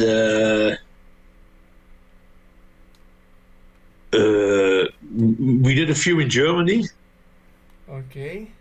But also really nice. Yeah, but the best one, I think, was still September to December. All right, September. The first gig that we had, 4 days Italy, and on the third day we had the festival itself, September to December, and there was one big madhouse, from the front to the back. The whole place went crazy. It was one big mosh pit. It was just sheer madness, and also the adrenaline that's in the air from the audience. Of course. It's overwhelming. Like after every song, you hear the crowd go fucking crazy, and it also feeds me like fun. Okay, motherfuckers, you want more? I'm gonna give you more. You're gonna die tonight. Excellent. Ok, entonces, continuando con la historia de Last Days of Humanity. Aquí estamos en una parte muy importante, porque, bueno, ya hablamos de la parte técnica, de cómo tocaba, del sonido y todo lo demás. Y entonces le digo, oye, date cuenta del momento en el que tú llegaste a la banda. Porque, sí, había las bandas clásicas de los 90s y todo, pero en el siglo XXI, la banda de gore grind que llegó a picos de popularidad muy altos y que hasta el día de hoy es imitada, es Last Days of Humanity. Yo le decía, es como la Shakira del gore grind. O sea, es como ¿quién en el género no conoce esta banda? Es una banda gigantesca. Y alcanzaron su pico de popularidad justo cuando se separaron con el disco Putrefaction in Progress. Joep llega a la banda con unas expectativas altísimas cuando se reúnen. Todo el mundo esperando con ansias, porque llegaron a una popularidad altísima. Entonces tenía, claro, Joep dice que tenía la misión de llenar unos zapatos muy grandes, Y además tocaron en festivales enormes, dense cuenta. Tocaron en el Maryland Death Fest en Estados Unidos. Tocaron en el Hellfest en Francia. Hellfest es uno de los mayores festivales de metal del mundo. Tocaron en el Obscene Extreme en la República Checa. Last Days of Humanity no había ido a ese concierto antes. Y por fin Last Days of Humanity llegó al Obscene Extreme. Y, o sea, dense cuenta, o sea, la gente estaba pero que se enloquecía. Aquí ustedes pueden ver unas imágenes del Obscene Extreme. Joep está en la batería ahí al fondo y la gente volviéndose loca, subiéndose al escenario, lanzándose por todo lado. Este pobre hombre de naranja que está a la izquierda, que es parte del personal de seguridad, haciendo más o menos lo que puede por mantener algo de orden, pero todo el mundo subiéndose al escenario, lanzándose como locos, volviéndose locos. Era un momento de la historia de la banda bastante único, en el que o sea, hicieron historia reuniéndose. Y claro, el baterista era él. Entonces le digo, ¿cómo te sentiste? Me dice, horrorizado. Horrorizado. Era espantoso porque, claro, si bueno, Joep dice, si tú eres parte del público y te paras en un concierto a ver qué trae Last Days of Humanity y el baterista no es Mark Palmer, dices, bueno, entonces ¿a quién pusieron? Debe haber alguien que sea igual de bueno que Mark. Entonces la presión que tenía Joep era muy grande y que en cada concierto daba todo. Dice que, o sea, en palabras de él, se partía la nalga tocando. O sea, era como que daba todo, como que daba el máximo para tocar hecho una máquina, porque la gente esperaba una máquina. La gente estaba acostumbrada a Mark Palmer, que era una máquina humana, y esperaba eso con un baterista distinto. No podía dar menos que eso. Y Joep estuvo muy a la altura de Mark. Estuvo, o sea, con una performance increíble. Personalmente, considero que Joep es el baterista que más me ha agradado en las Days of Humanity. Entonces, le digo, o sea, ¿cómo era tocar en esos festivales? O sea, le digo, ahora que regresas a ver hacia atrás en la historia, ¿cómo te sientes al ver todo lo que hiciste? Dice, bueno, fue una cosa de locos, o sea, por toda esta presión y todo, pero claro, al final hay muy buenos recuerdos. Y para que tengamos un poco de idea de la dimensión de lo que estaba haciendo la banda en ese momento, dense cuenta, en el Hellfest iba a tocar Anal Kant, la banda de Seth Putnam, la famosa banda AC Anal Kant, y eso era en el 2011, y justo Seth Putnam se murió y quedó un espacio vacío porque ya Anal Kant desapareció.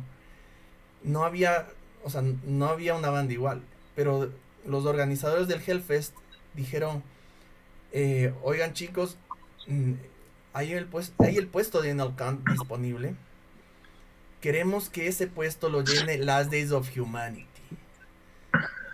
Y era Last Days of Humanity con Joep en la batería. Entonces fueron al Hellfest a llenar ese espacio tan grande.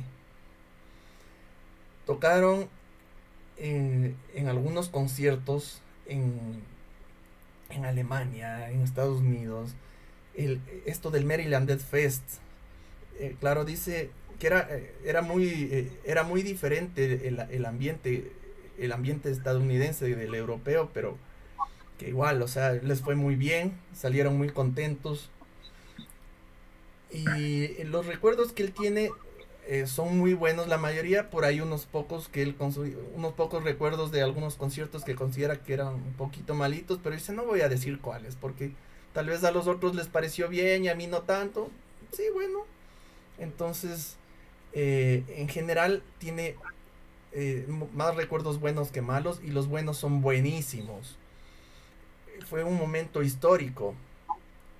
Entonces, le digo, bueno, y de los buenos, ¿qué, ¿qué momento fue especial? Y dice, September to Dismember en Italia, con la banda recién reunida, la gente esperando que toquemos, con altas expectativas, y tocando como que el mundo se acaba, como que realmente fueran los últimos días de la humanidad. Entonces, esos son recuerdos que Joep siempre va a guardar con mucho cariño. Okay, Joep. So, closing the chapter of Language of Humanity, what is your general feeling about this chapter of history? It was great. Great. It was fucking great. I had a lot of fun. I had a good time. At the same time, it was great, and on the other hand, it was like I said, it was horrifying. Horrifying. Great. I didn't want to be Last Days of Humanity a disappointment with me on drums, because people have expectations. Okay. They expect speed, chaos, war, gore. And I was like, for every gig, I was like, focus myself and push myself to the limit. Not only mentally, but also physically. Like, the people expect something, and I had to give it to them. Yeah. So it was difficult on one hand, and on the other hand, it was fucking great to be a part of this. Also, when I started listening to music, and I never thought about playing drums. It came later. And when I played drums, the greatest thing was playing with bands that inspired me to play the music that I play. That was also great. And also, well, of course, I listened to Last Days of Humanity, and then being a part of it, it's an unreal feeling. It's different to explain, but I think you understand. Yes, of course. It's almost unreal. Like, from me in Last Days, like, okay, nice. Okay. Okay, and well, there's something that the only sad part of your chapter with the Last Days of Humanity is that the band didn't record a full album or any split with you on drums, any studio session with you on drums. No. Yeah, and that's the saddest part, because I really like your not only your way of playing, but also your snare sound. It was for me it was ideal, but the band never went to the studio with you. What was the reason? We only did we only rehearsed the songs that we play live, and we never made new music. Okay. But they are still putting out new music, Last Days. So maybe I can ask Hans to do a session. It would be great. It would be awesome. And any particular reason for you leaving the band? Why did you leave the band? Well, I didn't leave the band. I think the band, we did our thing at that time, and why do we quit? I don't know for sure. I think it was everybody went their own way. Like, it wasn't a steady band anymore, because Erwin had his own way, William had his own way, Mark did it his own way. It just, we did our thing, and that was it. Oh, so these modern recordings that they are doing with new lineups and everything in the last few years, so that was a second reunion. Yeah, I think what they're doing now I think it's the second one. All right. Okay, second reunion. Okay. So the band, so in the band, everybody went their own way, and that was it. Yeah, no, yeah, something like that. That was it. I never questioned it. I was like, well, I had my time. And my time was good. I had a great time. And if this is it, then yeah, no hard feelings. Okay. But maybe I can ask Hans if he's still doing something. Maybe for a few songs. It would be nice. Yeah, or maybe a new grand band, a band of your own, with a similar brutal sound, and a more stable project or something like that. Okay. All right. Now I'm doing Misophonia, All right. and we not in this band. We only rehearse. We make new songs. We have to go to the studio one time to record everything, but we're not planning on playing live. All right. Also, I don't want to sound like a rock star or an asshole, but like I told you, new band getting bigger, quit. New band getting bigger, quit. And I don't feel like playing live anymore for some beers and gas money. Oh yeah. Not that I want to get rich or something, but it's It's a lot of effort. a lot of effort for just a little bit to get back for it, and I don't feel it anymore. All right. And also with Misophonia, we play, I think it's almost 50 songs live. The shortest one is 6 seconds, and the longest one is 48 seconds. Oh. We don't have any song that goes longer than a minute, because I think grindcore needs to be below 1 minute. Because if it's longer, it gets boring. With gore grind, it's different, because gore grind for me is a combination between grindcore and death metal. Yes, something like that. You can put other elements in the songs with gore grind. And grindcore for me, it has to be short, fast, and that's it. All right. If it goes too long, then the song is gonna suck, in my opinion. Yes. I think grindcore has to be short and fast. All right. And I couldn't agree more with that. All right. Ok, aquí estábamos ya cerrando el episodio de Last Days of Humanity, que es muy importante. Y claro, íbamos, bueno, tocamos algunos puntos. Le digo, bueno, en general, ¿cuál es tu feeling cuando regresas a ver hacia atrás y te acuerdas de ese tiempo? Y dice, fue genial, porque se logró hacer algo difícil de hacer. Siempre tenía que estar empujando hacia el límite, pero a la vez era aterrador por toda la presión que tenía. Era horroroso, pero fue una experiencia genial. Y una de las razones por las que fue tan genial es el haber tocado con una banda tan genial, que es una de las bandas que le inspiraron a tocar música. O sea, ¿quién en ese país o quién en Europa no conocía las Days of Humanity toda la vida? Entonces fue algo muy especial poder tocar con esa banda, ser parte de eso. Es como él tiene la sensación así como de las Days of Humanity en vivo, o sea, qué loco, ¿no? Entonces, claro, esa es una experiencia que él nunca va a olvidar, y fue un tiempo especial, ¿no?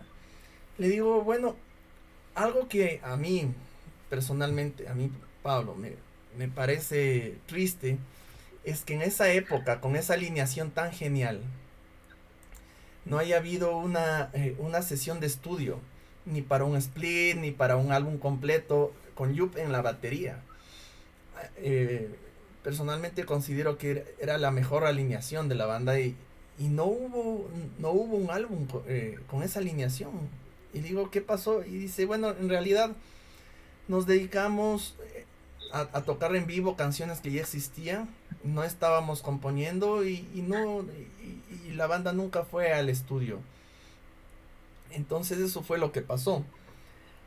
Ahora, claro, le digo pero, pero ¿cómo fue que en la actualidad ya se pusieron, o bueno, hace pocos años ya estuvieron sacando nuevas grabaciones y todo? Y dice, bueno, esa fue otra reunión de la banda.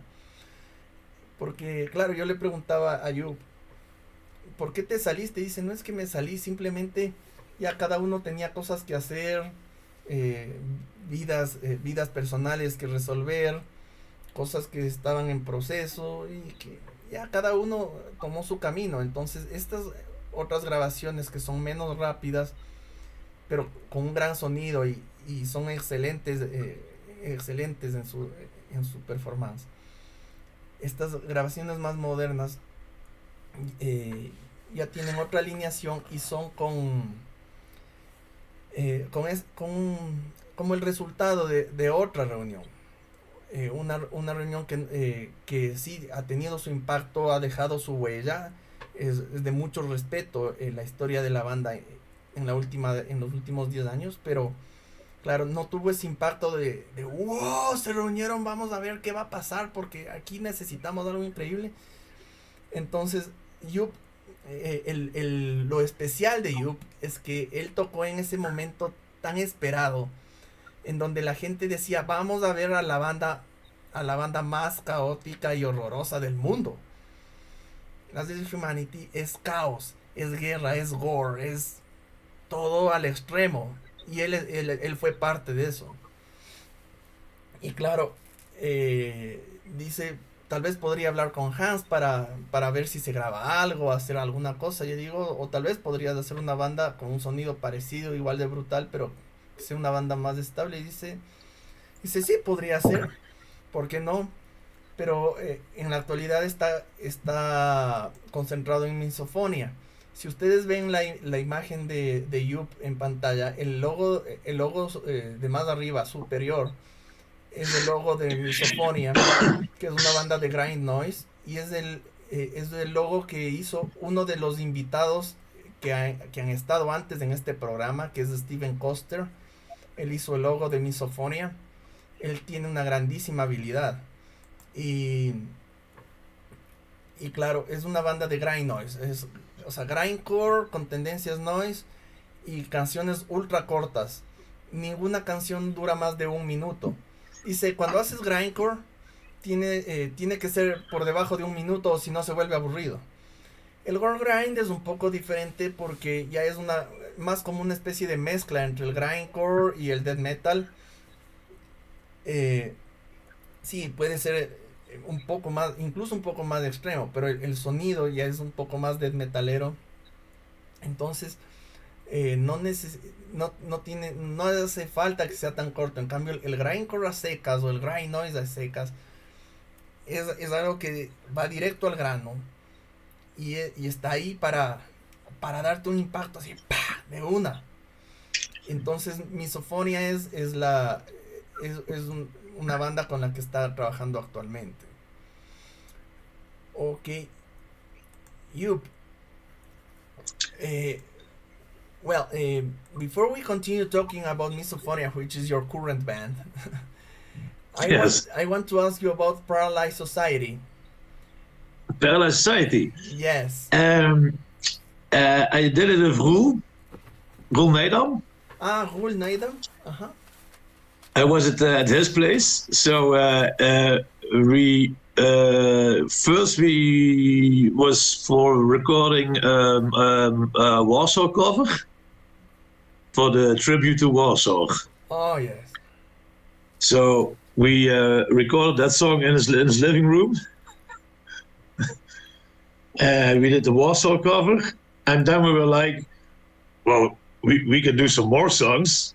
I'm like, okay. So it was 2 drunk weekends.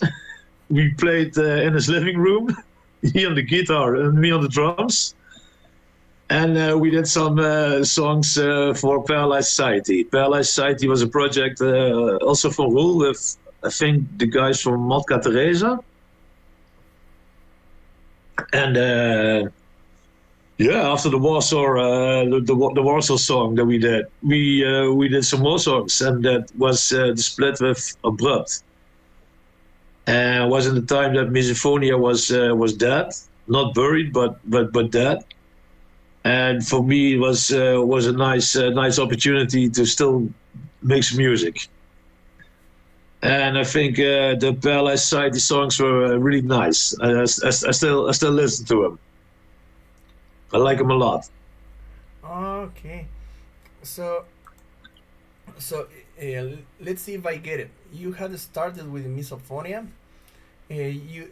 Misophonia was not existing for some time, and then Roel called you to play. You recorded this Warsaw cover, and in this drunk weekend, this crazy weekend, and Yeah, two weekends. in 2 weekends. Okay, so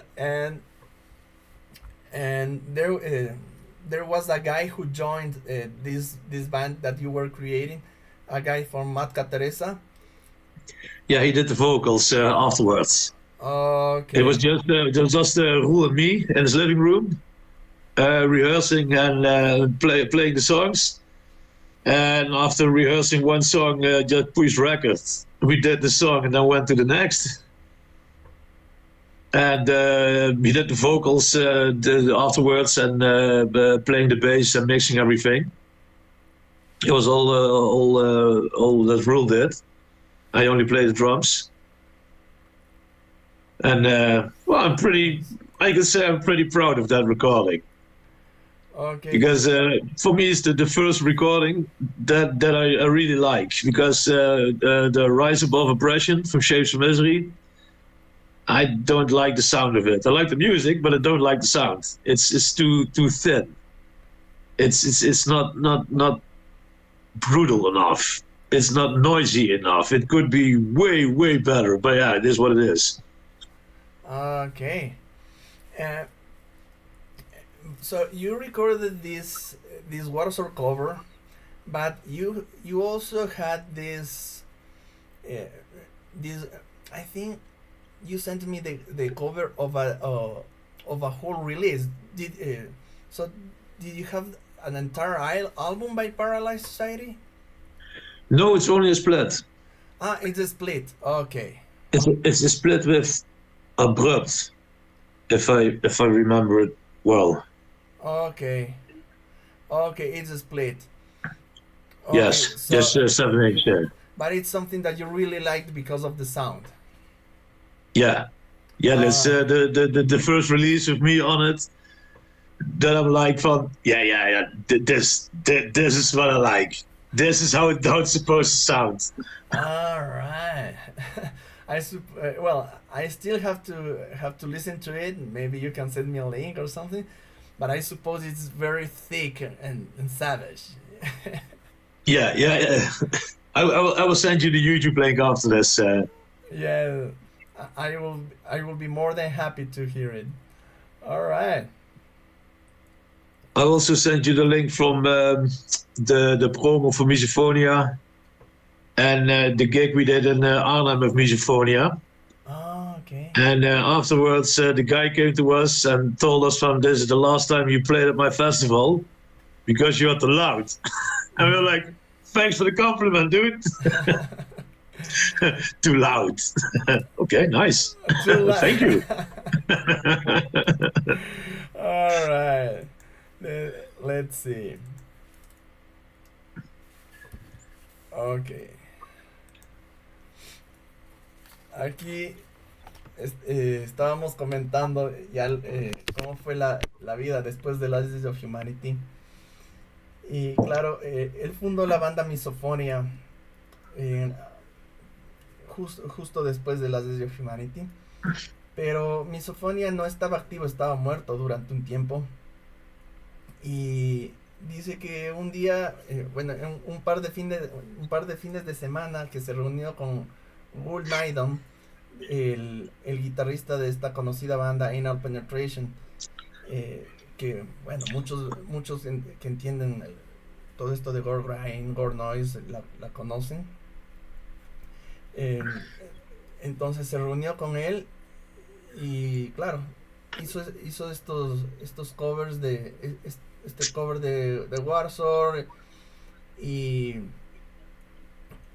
grabaron un cover de Warsaw que salió, por cierto, aquí lo tengo, salió en el tributo a Warsaw ese cover.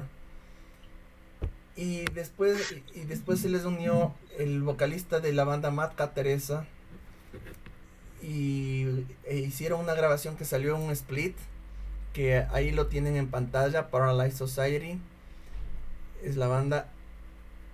Grabaron ese split y Joep cuenta que lo memorable de esa grabación es que fue la primera vez que en su vida salía el producto final de una grabación hecha con él y que él realmente disfrutaba sentarse a escuchar.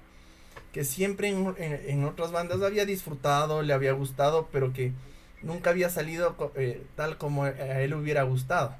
Que era la primera vez que él sentía ese poder, eso de sí, escucha otra vez, sí, dale.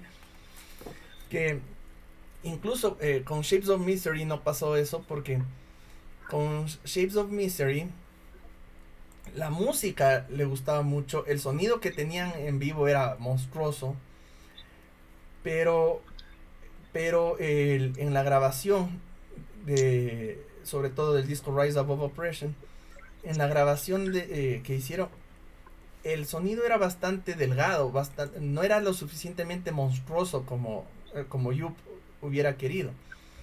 En cambio, con Paralyzed Society ya la cosa era distinta, ya sonó bestial como él quería, y él disfrutó muchísimo haciendo esta grabación. Entonces esa es la historia con Paralyzed Society. Joep, as far as I understand, you have reformed MISOPHONIA. MISOPHONIA is your currently active band. Yes. And you have no other bands active. No. Okay. Not at this time. It's only MISOPHONIA. Okay, excellent. So, what can we expect now from MISOPHONIA? We are rehearsing for new songs. And I think we have enough for a full CD, because we need a lot of songs, because they're all short. They're also, every song is under a minute. So to fill a CD, we need 30, 40, 50 songs. Well, we'll get there.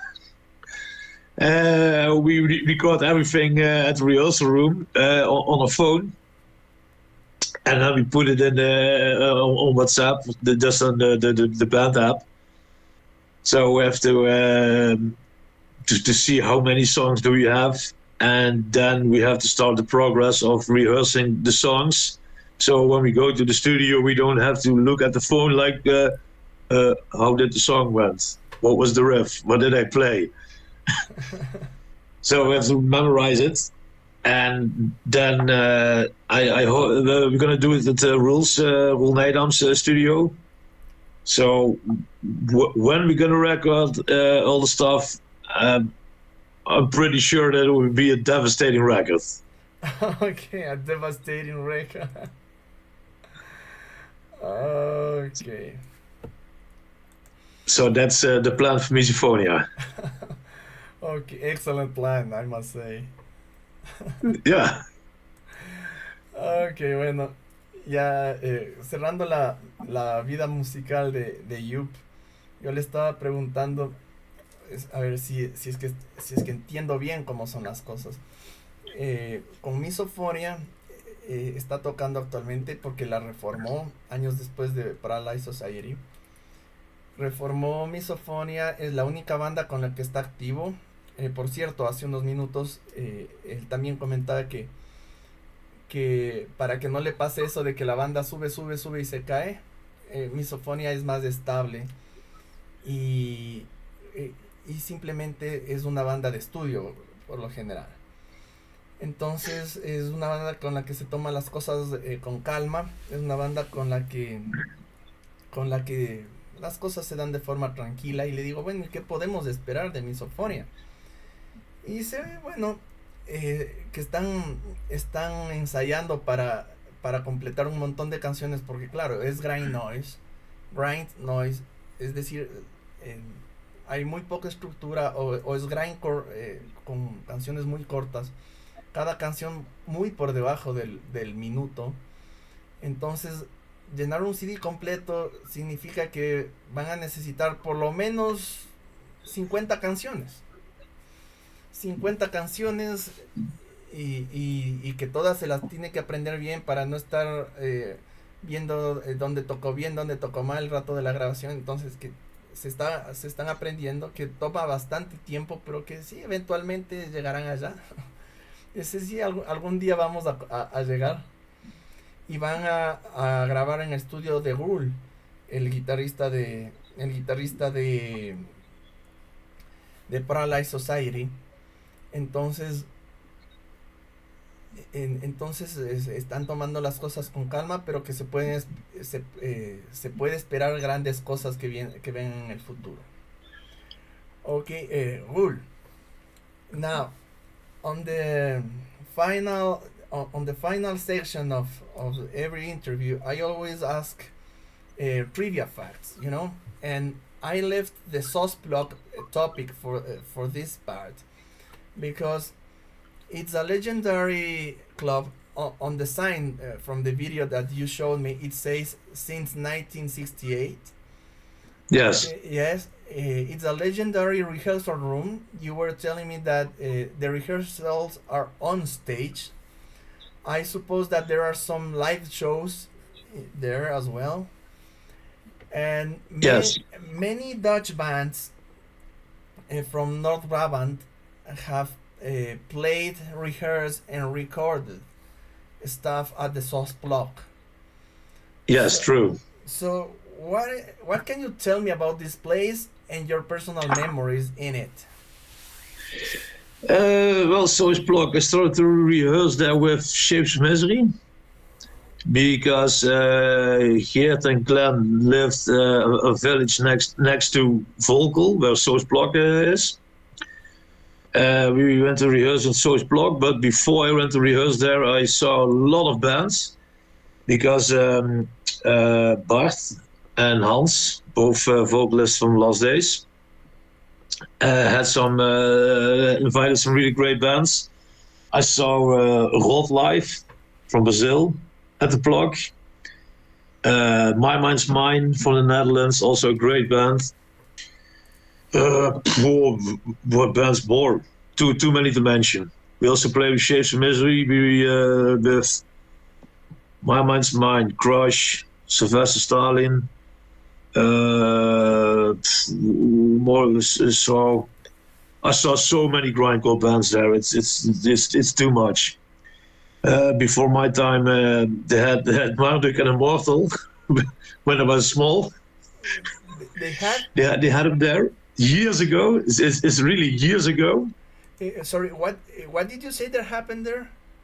Marduk Marduk and Immortal. Marduk and Immortal played there. Wow. And the Block is it's a bar with a stage, but we use the stage on a Sunday when there's no bands. We use the stage as a rehearsal room. The Block, yeah, it's an old building, but it's really nice. Mm-hmm. Just to be there when the bands are playing and to rehearse for ourselves. right. And which bands from the region have recorded studio sessions for splits or something or demos at the Sauce Block? I think it was Last Days of Humanity, the first one. Yeah. The Human Atrocity. Oh yeah, the second demo. Yeah, yeah. We recorded Rise Above Oppression there with Shapes of Misery. Okay. And what more? I don't know. I think a lot. A lot of bands have played there and recorded there. Okay, many bands. All right. Yeah, it's too many to mention. But once again, too many to mention. Yeah, like Sinatra. He says too few to mention about his mistakes. But now it's too many to mention. Yeah, too many to mention. Yeah, mistakes, I have a few, but yeah, a lot again, of bands played there. Yeah, you know the song. I did it my way. Like mistakes, I've had a few, but once again, too few to mention. In this case, it's too many to mention. Yes, too many. Yeah. All right. Ok, entonces, una de las curiosidades que le estaba preguntando aquí, porque ya estamos llegando a la parte final, y en la parte final siempre pregunto datos trivia, datos curiosos a los músicos. Entonces, una de las cosas de las que hablábamos es del bar de conciertos, que también es local de ensayos, que se llama Sauce Block. Sauce Block. Y como pueden ver en la imagen, existe desde 1968, como dice el letrero. Es un lugar... sorry, is it in Eindhoven? The block, Eindhoven. Yes, Eindhoven. Uh-huh. No, the block is in Volkel. Ah, it's not in Eindhoven. No, Volkel. It's a really small place, Volkel. Okay. It's like a small village. Okay, small village called Volkel. Okay. Es un pequeño bar en el pequeño pueblo de Volkel, que es también en la región de North Brabant, en donde está la ciudad de Eindhoven, de donde es la LDOH of Humanity. Por cierto, la ciudad de Eindhoven es la ciudad del PSV, donde jugó Edison Méndez, para los ecuatorianos. Entonces, en esa región está este bar, y generalmente es un local de conciertos, pero los domingos que no hay ningún concierto, las bandas pueden ir a ensayar ahí. Entonces, han ocurrido cosas bastante memorables en el Sauce Block. Por ejemplo, ha tocado Roth de Brasil en vivo. Joep ha visto a la legendaria banda My Mind's Mine.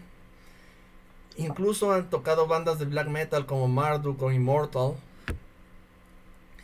Y ahí han grabado, por ejemplo, el segundo demo de Last Days of Humanity, el Human Atrocity, fue grabado en el Sauce Block en el 93. Y también el disco Rise Above Oppression de Shapes of Mystery, que fue la banda que hicieron entre Gerd Lucassen y Joep y Glenn. Ellos grabaron el disco en el Sauce Block. Y dice que es un lugar que ya es viejito, pero que es súper chévere. Está abierto a muchas bandas. La gente se conoce ahí, la gente comparte mucho tiempo ahí. Entonces es un buen lugar para estar. Ok, now following the trivia facts. Now, besides playing extreme music, what other hobbies do you have in your life? Well, I don't have a job for a few years. All right. I have done too many jobs, and I didn't know I have ADHD. Okay. So when I do something for too long, I'm getting bored. Okay. And then I need to go because it fucks on my head. But this shirt is from my own festival. This year I had the first edition of it. It's called Van Kwaad tot Erger. In English, From Bad to Worse. Okay. And the lineup is this year we had the first band was a glam rock band called Foxy Venus. After that we had a speed metal band, Razorblade Messiah. Then we had a death doom band called Mouflon. After that we had hardcore punk from Belgium, Colère. Okay. And after that we had Document 6, grindcore. Okay, so you have a glam band called Foxy Venus. No, that was on my festival. Yeah. Foxy My Venus festival is called From Bad to Worse. But the glam band of the lineup is Foxy Venus. Yeah. The speed metal band is Razorblade Messiah. Messiah. Messiah. Okay. And the doom band is Mouflon. Yeah, we had Mouflon. Yes. After that, we had hardcore punk, Colère, with Nils, the drummer from Agathocles, of how you pronounce it. Oh, yeah. Okay. And the last band was Document 6. Document 6. Yeah, Document 6. So that's from the festival went from bad to worse. Okay. From glam to speed to death to hardcore punk to grind. Okay. So It was the first edition. Next year we're gonna do the same thing, but with other bands. Okay. We already booked the bands. If you want to know them, I can tell you. All right. Well, tell me. For next year, the first band is gonna be Spectrum. Spectrum. It's a hard rock heavy metal band. They're gonna open. Mm-hmm. After that, we have Headless Hunter. Sorry? Headless Hunter. Headless Hunter. Yeah, it's a trash band.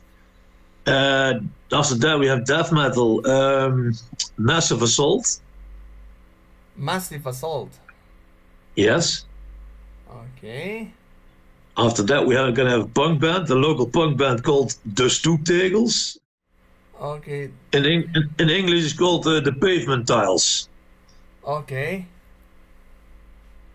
And the last band is gonna be Blue Waffle Sauerkraut. Okay, sauerkraut, and I suppose they play grindcore. Yeah, it's in the vein of Goetelax. Okay, a groovy gore grind. Groovy gore grind. If you like Goetelax, you're gonna like you like Blue Waffle Sauerkraut. So that's gonna be the lineup for next year for the From Bad to Worse festival. Okay. Mm-hmm.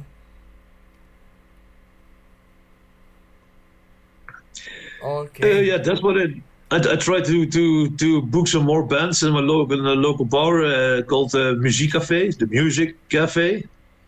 We don't have enough metal in Helmond, so I'm trying to put some more bands metal orientated at the Music Cafe.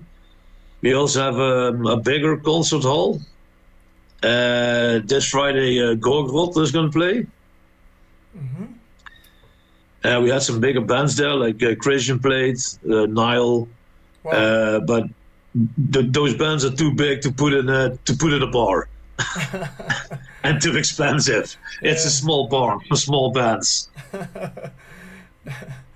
Well, I want to put some more metal in Helmond and so some more bands, because it's good for the both of us, also for the owners. The people that come to metal drink beer, and that's what they want, to sell beer, and I want metal, so it's a win-win. Okay. So yeah, I'm trying to do that with all the free time that I got, and trying to keep my head sane because in my old house I just went a little bit crazy. Yeah. But Okay. the world is safe now. I don't want to kill people anymore. Okay. Let me explain the Spanish speaking audience about you not killing people. Yeah, I can do groceries without wanting to kill people. Alright. It's safe to go outside now. Okay, let me explain this part. Ok, entonces ya la última parte de lo de trivia era preguntarle a Yu cuáles son los otros hobbies que tiene aparte de la música y dice que bueno, la vida de él no es muy convencional, que él tiene el ADHD, o sea, el desorden de atención que le hace que se aburra muy rápido de cada cosa a la que se dedica, que siempre busca algo nuevo, entonces él no tiene un trabajo así estable como todo el mundo de oficina, de 9 a 6, el típico. Y entonces él ahorita está dedicado a hacer conciertos. Está dedicado a hacer conciertos y él ha hecho su propio festival. El festival se llama From Bad to Worse, que es como de mal en peor o de mal a peor. Y y se llama así porque las bandas que meten estos festivales van desde lo más suave hasta lo más duro. Entonces, por ejemplo, tiene bandas de glam, speed, doom, hardcore punk, grindcore, o sea, cada banda va más adentro de la música extrema. Y claro, este año va a tener a las bandas Foxy Venus, Razor Blade, Muflund, Document Sex. El próximo año va a tener a las bandas de Spectrum, Headless Hunter, Massive Assault, Disturbed Eagles, Blue Waffle, Sauerkraut, y que sí está dedicado a estas actividades. Entonces, bueno, esa es la vida musical de Joep Van Raak. Recuerden, amigos, esto es Bestial Blast Radio Show. Por ahora tenemos que despedirnos. Ha sido un episodio para mí encantador. Joep es un excelente músico, un músico de talento de calidad mundial. Y este es el último programa del año. Recuerden darle like, suscribirse, cuéntenles a sus amigos de boca en boca que existe este programa. Los músicos que están aquí son súper respetables, son gente a la que yo respeto y admiro muchísimo.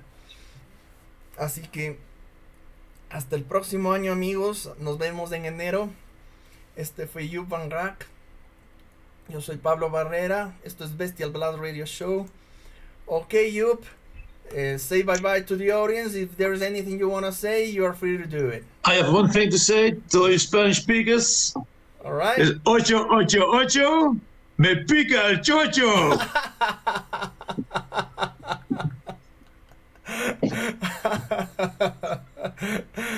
Okay. It was lovely to have you here. I am more than happy for this interview. Thank you for the opportunity. Okay. We stay in contact. Please send me the links. I want to listen to your bands. And I will send you the links from some live gigs from MISOPHONIA, the Paralyzed Society, and some other stuff that I can find. Okay. Excellent. For you to enjoy. We keep in touch. Keep in touch. Have a good one. Have an excellent Thank you for the day. interview. Yo. And grind on. Grind on. Alright, bye bye. Chao con todos, nos vemos. Un excelente día para todo el mundo. Esto es Bestial Blast Radio Show. Nos vemos.